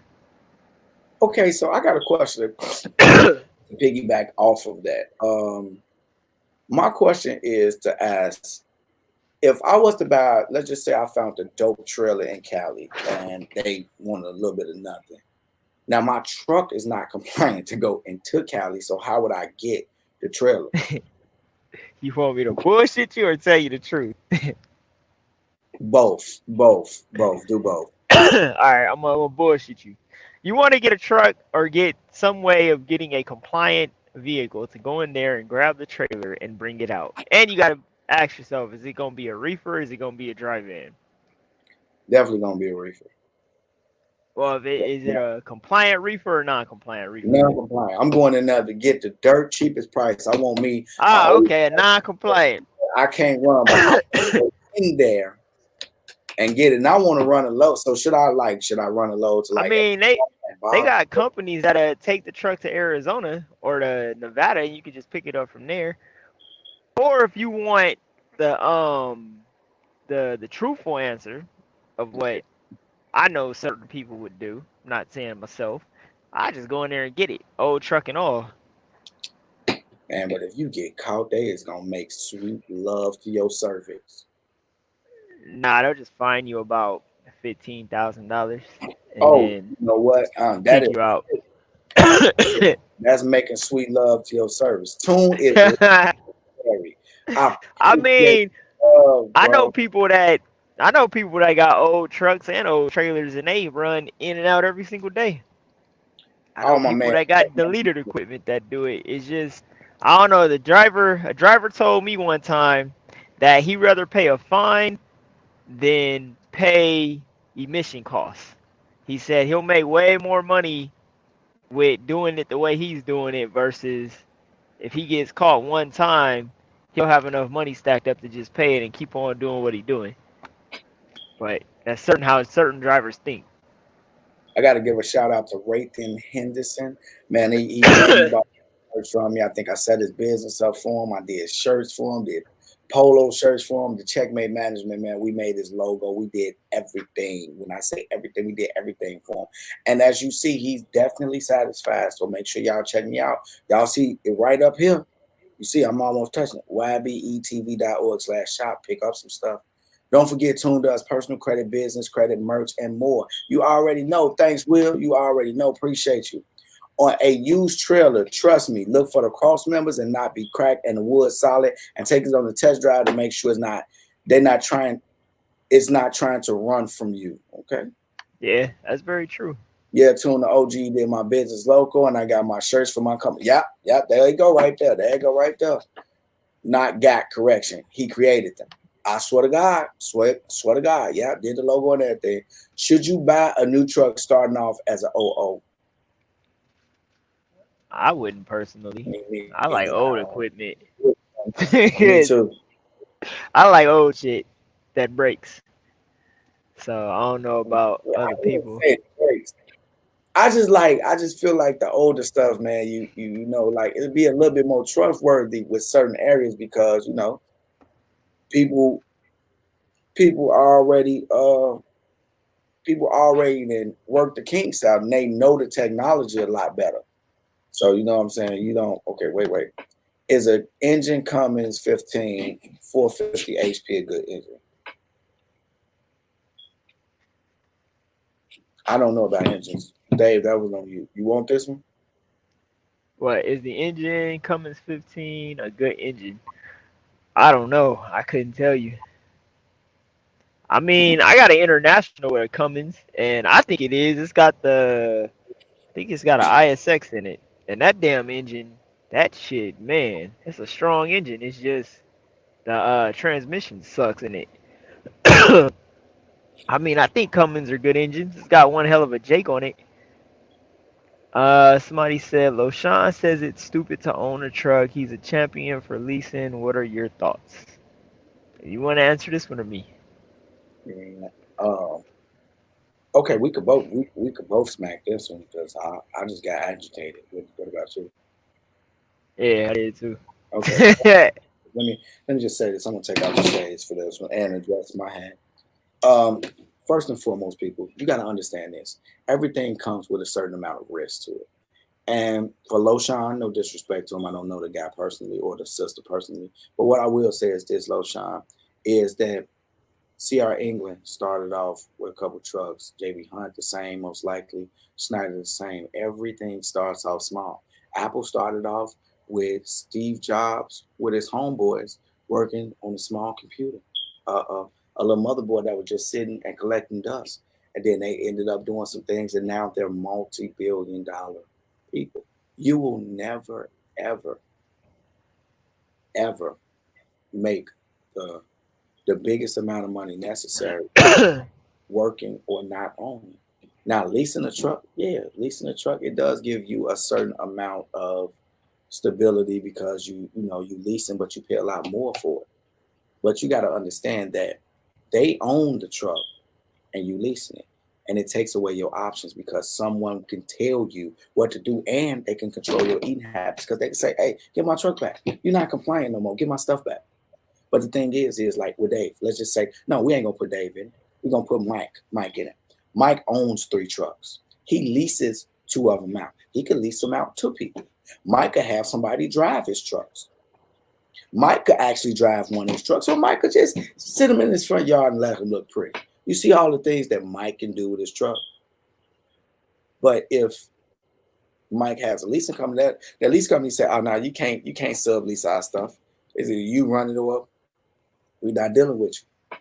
Okay, well, you can't take it to this company. We don't like them. We don't like the way they have. So you're giving somebody a lot more control over your business. I'll say every middleman you can cut out, cut them out. If you can do the job, do it. Ownership is key. What you got to say, Dave? I mean, I say different strokes for different folks. I just know from personal experience because I have a fleet right now. The truck I'm in, I'm driving. But I have 3 trucks that are sitting right now. I got 3 trucks that are sitting right now at my yard. 3 trucks, 3 trailers. all sitting, all parked. They've been parked for two of them been parked for about, well, one's been parked for damn near almost a year because it's got the blown motor. The other one I parked, I would say back in October, and then I just recently parked my other Freightliner. So the thing is, if I was leasing them trucks, that's what 3,000 a month that I still will owe on those trucks. But since I own them, I don't owe nobody. I don't own nobody. I'm actually gonna be leasing my Freightliner out to somebody for a certain amount per week, and then the other ones I'm probably gonna put back on the road later on. But the thing is like my trucks are sitting right now. I don't owe no payments, nothing. So And can't nobody just come and say, oh, they're gonna take my stuff because I missed a payment, a weekly payment on it. So I say it's really different strokes for different folks, and it really depends on how your business is set up. Like I said, my trucks could sit for the next year, and guess what? In a year, if I want to start them up, do whatever I need to do to them, and put them on the road, I can still do that. Can't do that with leasing trucks. When hey, my company, when I decided to shut my company down, I told myself, you know what? I made sure my equipment was paid off before I shut down because I knew at the end of the day I could start up anytime I got ready, and I would still have all this equipment here to be bringing in we'll say like 5 grand a week per truck. I ain't got to worry about basically, oh, now I got to go lease a truck and I got to go do this, I got to go do that. No, I got the equipment right there and it's all paid for. So that's my view on it. I would rather own stuff because at the end of the day, if I want to shut it down, I want to sit up there and send it to Mars. I want to paint it purple and put damn midgets in it or load it with 10 bad bitches. I can do it and exactly. can't nobody tell me nothing. Not a dang on. Now, Kiana Carter. Okay, I will call. The truckers who called and picked my brain about freight dispatch and none were really serious have caused me to now have a consultation free. People, when you on the channel and you are calling these people that I bring on and they offer services, please don't call them and try to get service and get all your questions free. Man, listen, people make a Yeah, or they just trying to hit on you. right. You know what I'm saying? Like that's unfair. And you know what? I definitely want to say something real quick. I get a lot of calls. I actually been answering the phone on my line, 855-923-8849. If you want to call and pick up a package, it's 855-YBETV49. I've been picking it up because my normal person that picks up my phone, the vacation. So I've been picking it up. I swear to God, it has been pathetic. I have talked to people for a long period trying their best to get something for free. And it's like, come on, man. Like my prices, Hey, people don't be the same way. dude, but the crazy part is, right, they will say in the beginning, like, yeah, man, you really don't charge as much, man, is what I saying. I'm like, yeah, because for for the course, like that's a $3,000 and you paying under $100. And they still want to hook up. They want to get their questions answered and see what they could do for free. And it's just pathetic, man. It's like, don't do that.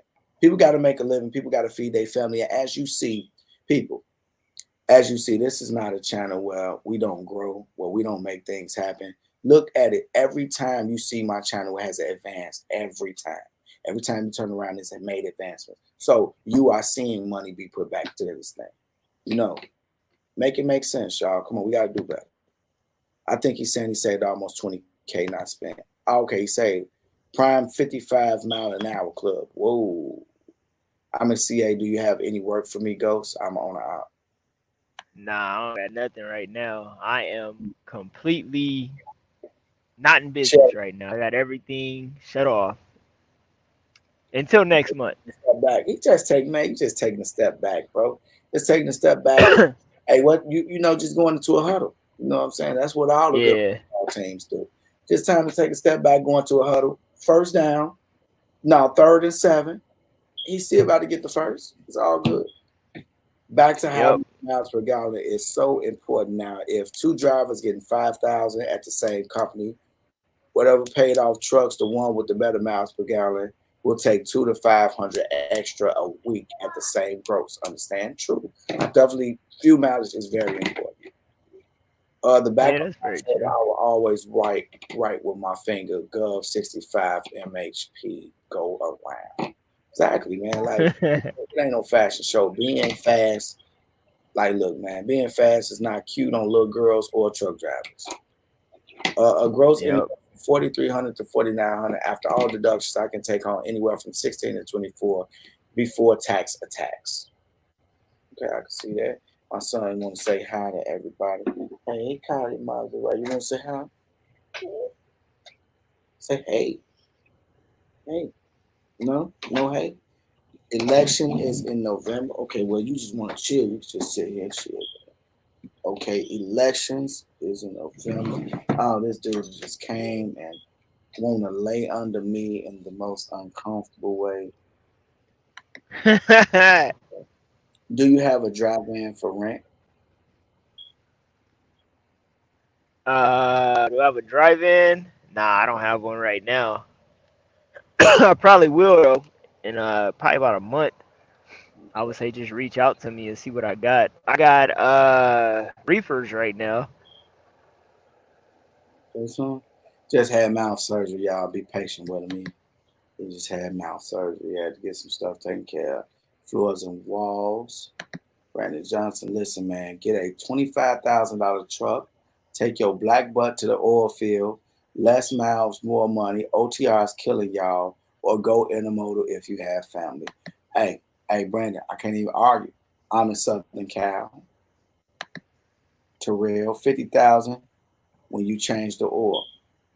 Please don't tell we all the way up there. Okay. Non-compliant trailer reefer. Like, okay, I'm try to let me see. I'm gonna try to rush us through. Okay, now we good. We can be on this side. Okay, try to run through these questions.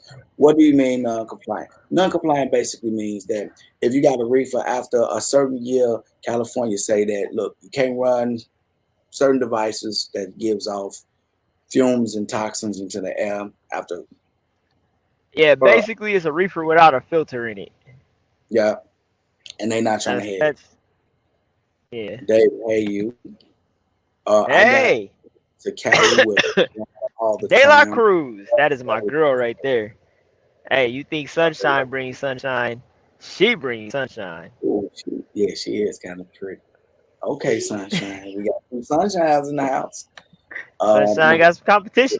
with pre-admissions truck. You can just have to pay to get a pass. Just don't be there too long. You have to pay to get I a played pass. the fifth on that one. Anyway, I like the older stuff, my man. I would also like to share fuel costs of everything. Most of us are blowing our profit out the tailpipe while the small ones fuel mileage take home 15 to 27K extra a year. True. Can you use a virtual address on your DOT application for your own authority? I know you can use one for your LLC application. Listen, what I say about that I is use one for mine.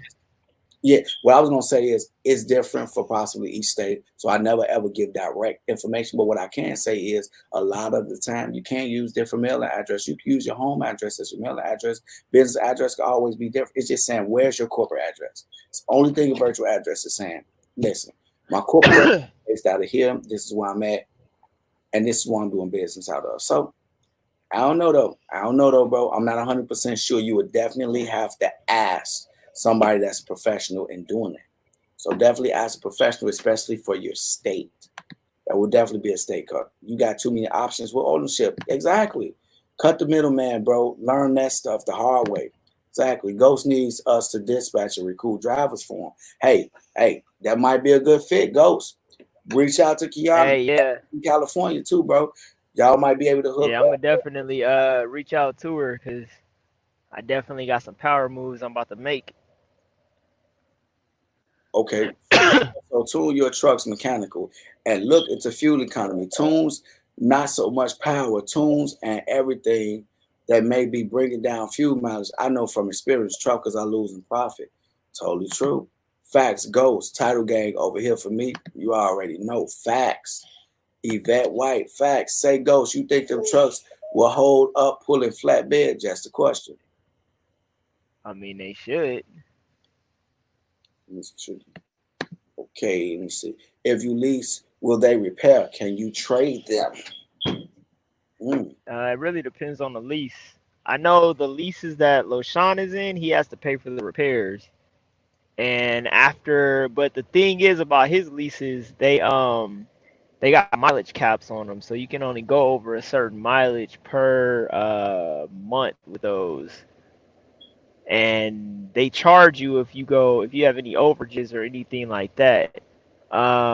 And you can trade them out, I think, after the lease is done. So it really depends on the contract of the lease, just the guidelines of it. Some leases are full maintenance leases where you don't have to worry about nothing. So you really got to just understand what you're getting into before you go out and decide to lease something. Man, shout out. Appreciate it. It's so good to see two heavy hitters time giving good game. Big ups, Tune and Ghost, man. Shout out. You already know. This is a catch finance truck. You have to catch and gain on fuel, but lose on payment. So it equals out. The winners owns the trucks. Facts. Can I write your courses off on my taxes? I would think so, but you would definitely have to check with your accountant. If I was going to bet, I would definitely bet you could. Hubby and I are team driving our 2004 Freightliner Detroit engine, our own authority with a company interchangeable trailer. Roll, Ruby, roll. I swear to God. And you know what? And you talking about team driving in the 04 Detroit. Oh my God, y'all making some cake. Yep. I see green people. Because if you I see blue people. I swear to God, if you hook up the freight, I'll drive one. Oh, okay. She trying to, hey. Okay. Hey, man, look, bro, you about to get some drivers off this live. Long time sub, what's going on? Tune Tank Mix, what's going on? Hey, look, y'all, if y'all not getting these notifications, make sure y'all pressing that bell on YouTube. Make sure on Facebook you're pressing C first. C first. Follow me and press C first so you get the notification. That step back is going to be that 3. That be a 3, James Harden. Hey, they shouting you out, Ghost. They say that step back. 3, they saying that, look, you had to take a step back. Remember I said you had to take a step back? If they tell yeah, hey, it's gonna be a 3, James Harden. They calling you James Harden, dude. I picked up your business as soon as it dropped. It has helped me, and I don't use the word tremendously that often. I told you, look, I'm not out here whooping people. My credit course is the bomb, people. And it was only $50 when it first came out. Am I lying, Big Mike the Trucker? And this is loaded and locked with a lot of useful information. This coronavirus hurting stocks, lows for these trucking companies. Is that true? I don't know, but like probably I would think. I heard that it's kicking the port's ass. Yeah, I was gonna say container. That's why I just said containers probably really hurting. I think containers probably is really hurting pretty good. I know it's killing my one of my companies because I had ordered some product from Italy and China and I ain't got it yet, and that was what 3 months ago or 2 months ago. Man, goes where you goes where you lease a truck on the East Coast. I don't know. That's a hard one. Okay. It would take all 48, no problems. Okay, Mario, little man got a serious meme mug going on. He's sleepy. You see him sleep? He's sleep. He's sleep. He just knocked out. He just came over here, want to be under me. Their own ozone layer. Forget Cali. I'll blame. Hey, I feel the same way. I feel the same exact way. May require more work. It's cheaper to work on it, easier. Smile. Hey, it really is. Melanie, hey, and Melanie, jump in my inbox, sweetheart. I'm just playing, Melanie. I got a wife, man. You'll get me killed.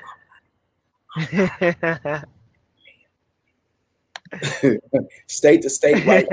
Thank you too for taking the time to share knowledge anytime. Hey, it did look. Anytime. Get Ghost to commit to a couple more shows in the future. We gonna rename him. I'm gonna get as soon as he jump up out there. What's name? He might end up being a one time a month guest, man. If I could get him, so I'm gonna work with him, man, because I like working with the dude, man. Cool dude. Can you help me with marketing as an owner operator? So what's your number again? Let me post that. My number. And yeah, I definitely. Yeah, we definitely gonna have a whole lot to talk about, especially after the 27th. We gonna have a lot to talk about. I swear to God. And this we have a whole lot to talk about. That is my number right there. That is the number that you will call if you if you call, like, it's no longer like you could get the courses, man. They definitely something to do, man. Like, you definitely check it out, man. If you need to call, you know what I'm saying, let me know what's to it. Let me know what's to it. So that is the number, 855 YBETV 49. Okay, let me see. I gotta get back to what we at. Smile, stay late, time to share, marketing. Yes, and I got marketing courses for you. How can I sign up for your course? Go to www.ybetv.org/shop. You see this right here? You see that right there? www.ybetv.org/shop. Right there is right there. Just go to that, and the courses is right there. They $89.99 a piece. Amazon hurting right now. I can believe that. Does a driver make more money as a company driver or as an owner operator? Of course, owner operator, you just got more responsibility. It's easy. Trying to catch up. No, $50. I got it. I knew it. 92388. There go my Kiana right there. There go my Kiana. You see that? You see her. You see her not playing with her. Showing love. Bryce Ward, what up? That was Michael Tamil. Looking into putting one of your trucks on a flatbed side, Ghost, and contact me, brother. Somebody just went on the site. You already know. So if you're leasing 10 full service trucks, that's leverage. Technically, low-shine plans allow max financial growth in the least amount of time. Hey, look, to each his own, as bro said. It's just me personally, man, like, you gotta look at it like this. Someone who is leasing trucks is making money off you leasing a truck, which means a truck has a market value, right? A market value, let's just say $1,500 to a person with good credit. When you lease it, it's gonna probably most likely, especially a service vehicle, they probably gonna make a little bit more because they want to make money off that lease. So it's going to, like, you know, it normally when you leasing it be a lot higher, from my understanding. Unless it's something. Yeah, but that's the thing. Loshan's trucks aren't full service leases, though. What's a full service lease? Where they take care of maintenance, everything. Only thing you do is put a driver in it and send them down the road. They got an issue, they'll come send you another truck. His trucks aren't like that. If he has a problem with his trucks, he has to come out of pocket to fix it. So it's like you got to understand business. You got to understand the type of leases that are out there. That's why I tell people before you jump off into a lease, you got to understand is it a full service or is it a lease where you still have to cover the maintenance? So you're paying $3,000 a month on the truck, but at the same time, if something goes out and it's not covered under warranty, or if it is covered under warranty, that's something else too that you got to look at. Like warranty work on an alternator versus taking it to a local mechanic. It's going to take you damn near 3 or 4 days to get an alternator fixed under warranty versus you go to a mechanic and you can get that truck out within the next 2-3 hours. So you're not losing that much profit. So it's a lot to it that you got to understand before you jump off into it. Facts. Now, next question I'm going to read. I'm not going to pin it because he used disrespect. And listen, people in here, we got one rule: no disrespect. We can disagree, but we can't disrespect. Like, don't call nobody stupid or no idiots or nothing like that. But I'm going to read the question. Who asked if you could make more money as a company driver or owner operator? Blank. And the money that I spend every week, you can buy another truck or put it to make it. You're spending $52,000 a year on a truck. Totally true. That's very true. But hey, better verbiage next time, B. Better verbiage. Hold that money, then buy more trucks straight out. We're not here to downgrade. We're here to uplift. We don't nobody in here know everything. And you know what I'm saying? When you know some stuff, man, like, help each other, man. Don't criticize like that. That's wrong. You shouldn't do that. Something else that another thing that people will talk about is with leasing, you can write off the payments. Well, you can do the same thing too if you buy a truck. You just got to know how to do it. But that's something I can't speak on yet. Yeah, because like it's like you supposed to depreciate your trucks, you know, when you buy them and stuff like that. Hey, My bad. Might as well be an owner op. It will cover the maintenance on at least no brainer.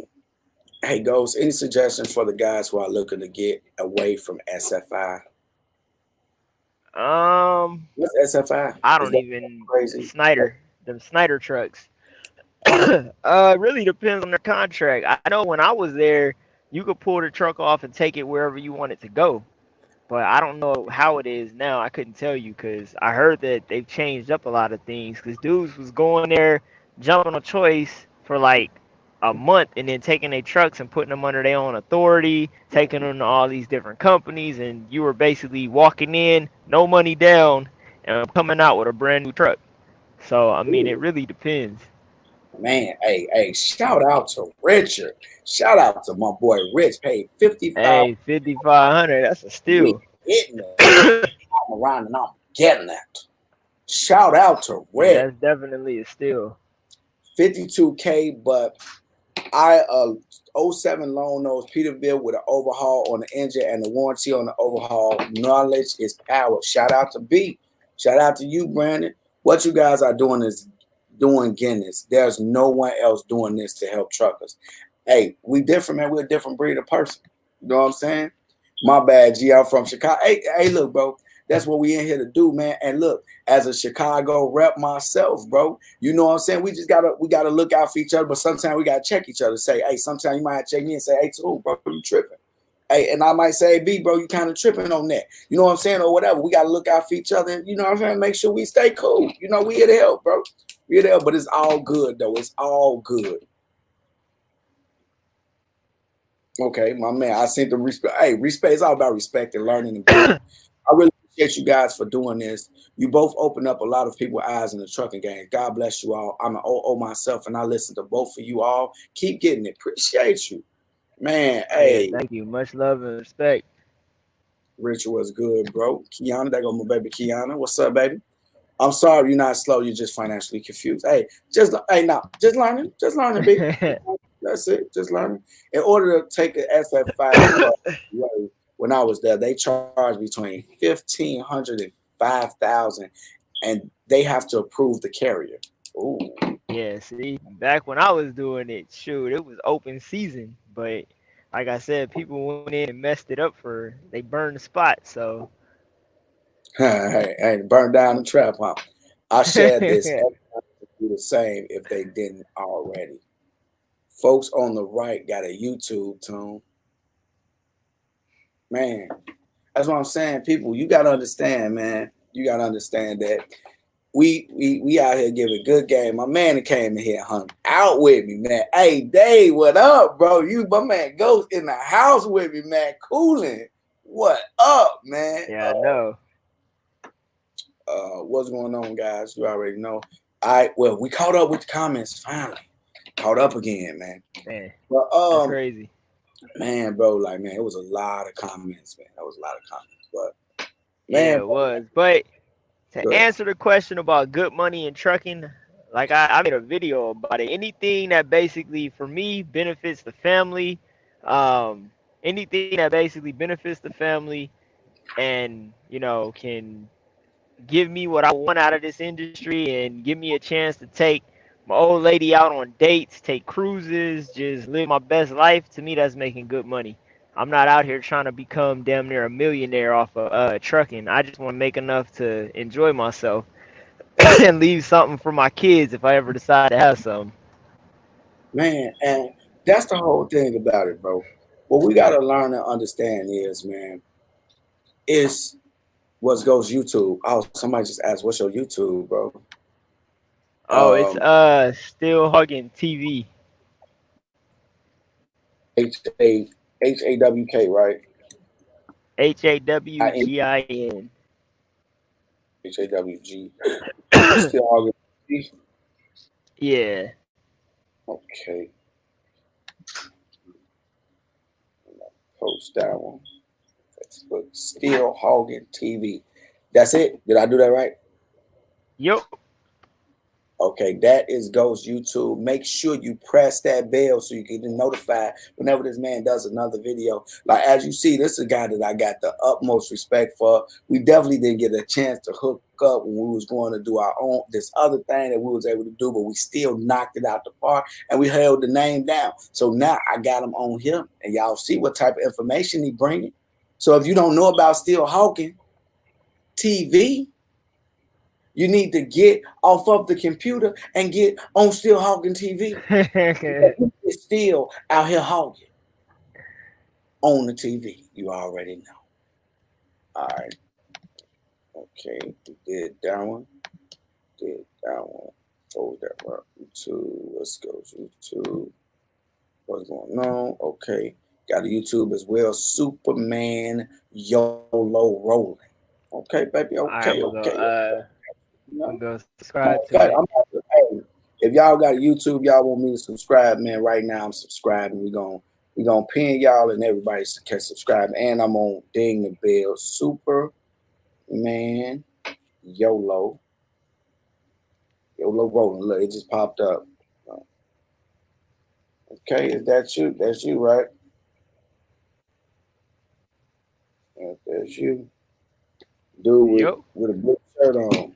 Blue shirt on. Got a subscriber, and I rung your bell. Yeah, I did too. You know what I'm saying? Make sure you push all when you ring the bell, people. When you subscribe to YBE TV or Still Hawking TV, make sure you press all. That's Still Hawking TV right there. I want to be a millionaire and will become at peace. Be at peace. Still Hawking TV. Once again, I subbed. I'm subscribed to Ghost. You already know. Me too. The money is a relative statement. Me having no may command a higher necessary income than Ghost, who has no kids. Hey, ain't nothing wrong with, but you know, like everybody got a different lifestyle though. Just because you got kids don't mean you got a different lifestyle. I run the rails in Chicago and pull a hazmat lease under a carrier, and now I made my first 6 figures this year, and I don't leave the state with the $5,500 truck. Life is good. Hey, I swear to God. Hey. I run the rails, and he ain't never lied. You could definitely make a crazy amount of money on the rails. I was running the rails from Fort Wayne, and I swear to God, I was making really good money every week.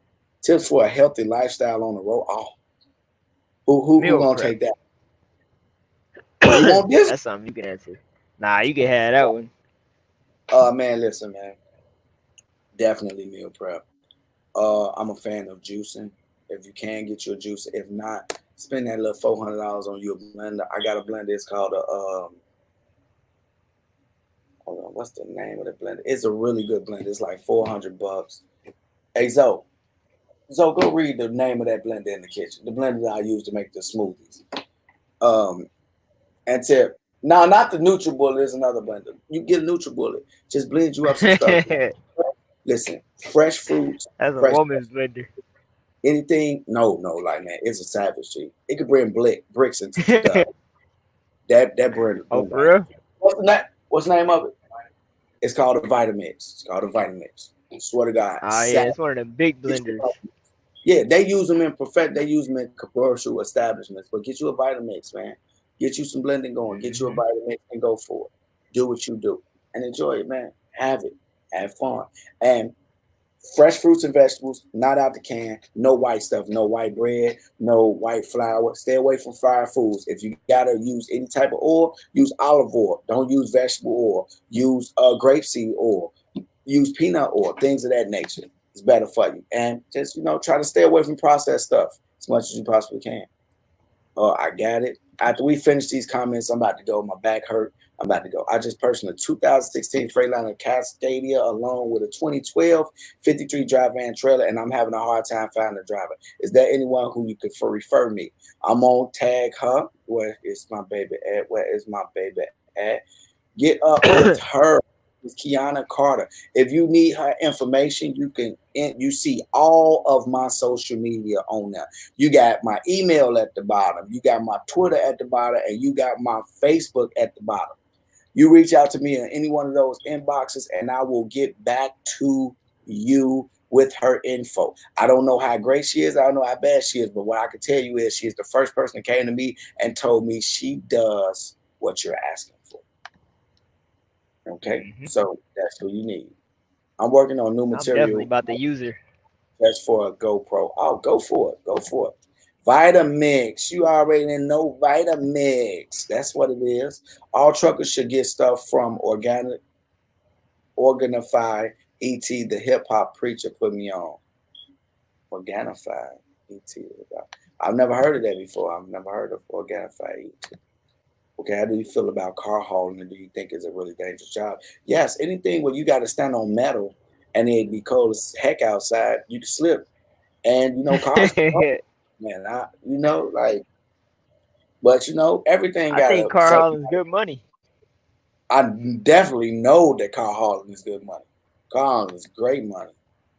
Any tips for an accident? Don't have them. I'm just joking. What you mean by that? Like, Dash you have cams and um, avoiding the accident. That's what they trying to say. Avoiding the accident. any tips for an accident, buy a dash cam. Mm. Any tips on Any tips on negotiating with brokers negotiating with for brokers for an owner up? market load boards? I say learn the lane that you're trying to run in. Learn how Oh, much and the average rate is. I would say if you're going for a load board, man, and you really want to know what to do, at least check out the more higher ones that shows you what that lane has paid out to most drivers. I think that should be one. What you think, Ghost? That's Yeah, good or like not? that has what, like that 15-day average. I think you pay like Yeah, $100, but it's worth it. And always aim high. Always highball because the brokers are gonna lowball you. yeah. Fam, good stuff. Good night, guys. Thanks for the love, Sean. Shown to the female trucker. You already know Team 48. Tell your husband I said what up.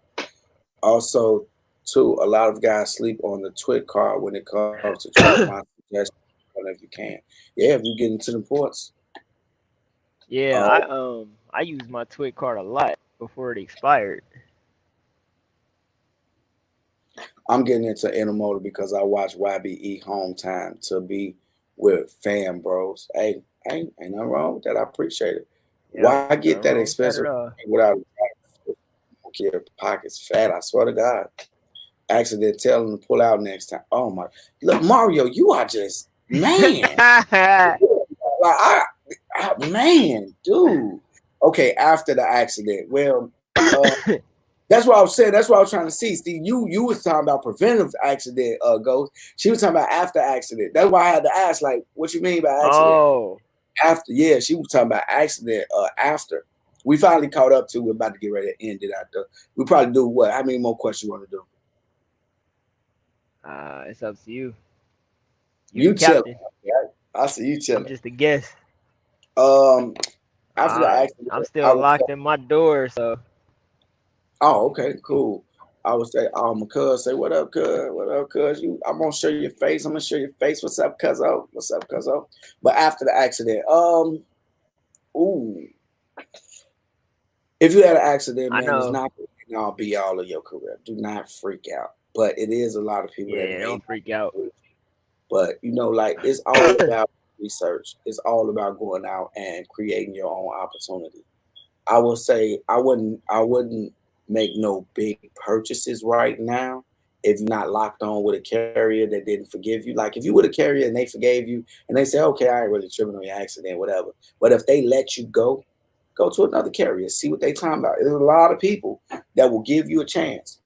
And you could probably get you a truck and sign on with them, and you know what I'm saying? You'll be good. You'll be good. So just don't Oh, also make sure you get a copy of the police report too. If the police even showed up, make sure you get a copy of the police report that shows that you weren't at fault. facts. Because if you try to go to like another company, like a small company, and they run through your insurance or they run your driver's license, they're gonna want a copy of the police report for the accident so they can view it and tell whether or not they're gonna hire you or not. So always keep a copy of the police report once it's available. I think it takes what, a couple days? Okay. No, it should. Yeah, about a couple days. Couple days, depending on the state. Everybody different because some of them Yeah. upload to police websites. Some of I done seen the Indiana take a couple weeks. I done seen it take a week or Yeah, so. all right, California shit, it probably take them 6 months. Yeah, man, like you know how Philly be on this other side of this stuff. So like it be different stuff. But man, thanks for the live feed, you guys. You already know, man. Look, there's my boy David Robinson. Let me see if you know what I'm saying? Like, man, that's my boy Dave, man, aka Go. Oh, you go somebody else. She got 3 tickets. I was told it goes against me. No tickets for me. Oh, somebody else got 3 tickets. I was told it goes against you. If you got like your authority or something, probably yeah. But oh, okay, that will work. I Oh, don't these know how with that. no tickets. Yeah, if you didn't get a ticket, you really ain't got nothing to worry about. You just got to make sure they don't mark it as you were at fault, because that's really what plays the difference is whether or not you were at fault or not. Rapper says, "Hey, goes get well soon. Eat some hot soup." Boy, people be paying attention. Oh, you got you. They put on the blanket, man, and drink some lemon juice. You know what I'm saying? I'm about to get up out of here, Man, I'm man. trying to shake this damn cold. Man, straight up. But man, today we got my man Ghost in the house, man. I definitely want to thank you live to say, bro, you are such a blessing, man, to come on the show, man. I definitely appreciate everything you had to offer, everything you had to add, the time that you spent. We sat here for almost 3 hours, man, and just chopped it up with the Damn, people, for man. real? Yeah, That's it's 2 hours. crazy. And we've been sitting here talking, and we chopped it up, and we didn't almost maintain almost 100 eyes in here at all times. We down to 50 something, and most of them hung in here for the whole broadcast. Okay, man, and enjoyed us. We stayed with other company, and I learned some stuff.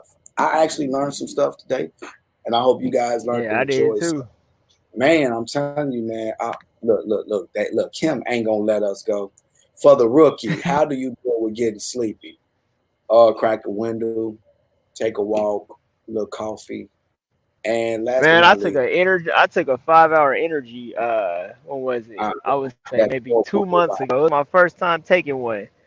Man, I took that shit. It felt like I ran a mile sitting in my seat. I got to Walmart. I was sweating.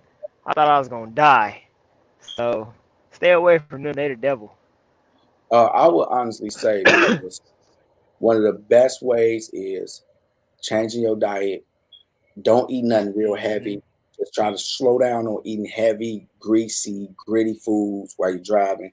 Eat apples, drinks lots of water. If you got to drink a little coffee, man, I'll be already. And then if you got to take a 30-minute break, pull into a rest area, walk or run around the truck just a few times. Do some push-ups, do some burpees. You know what I'm saying? Get that blood flowing. If you could get that blood flowing, telling you it will give you energy.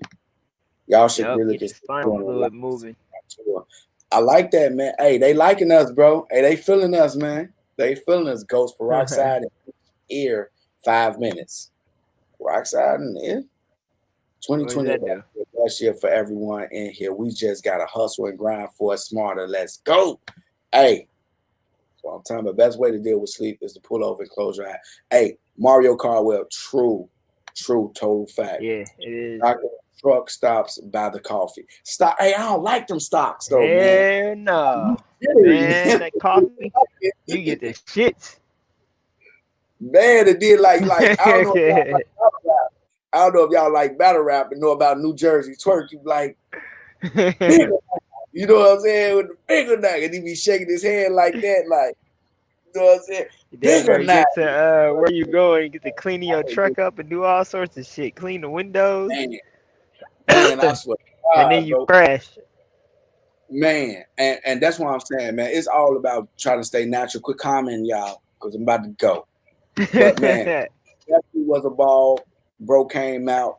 I'm gonna put a message at the bottom before we go. I definitely want to put a message at the bottom and tell you guys to make sure you share.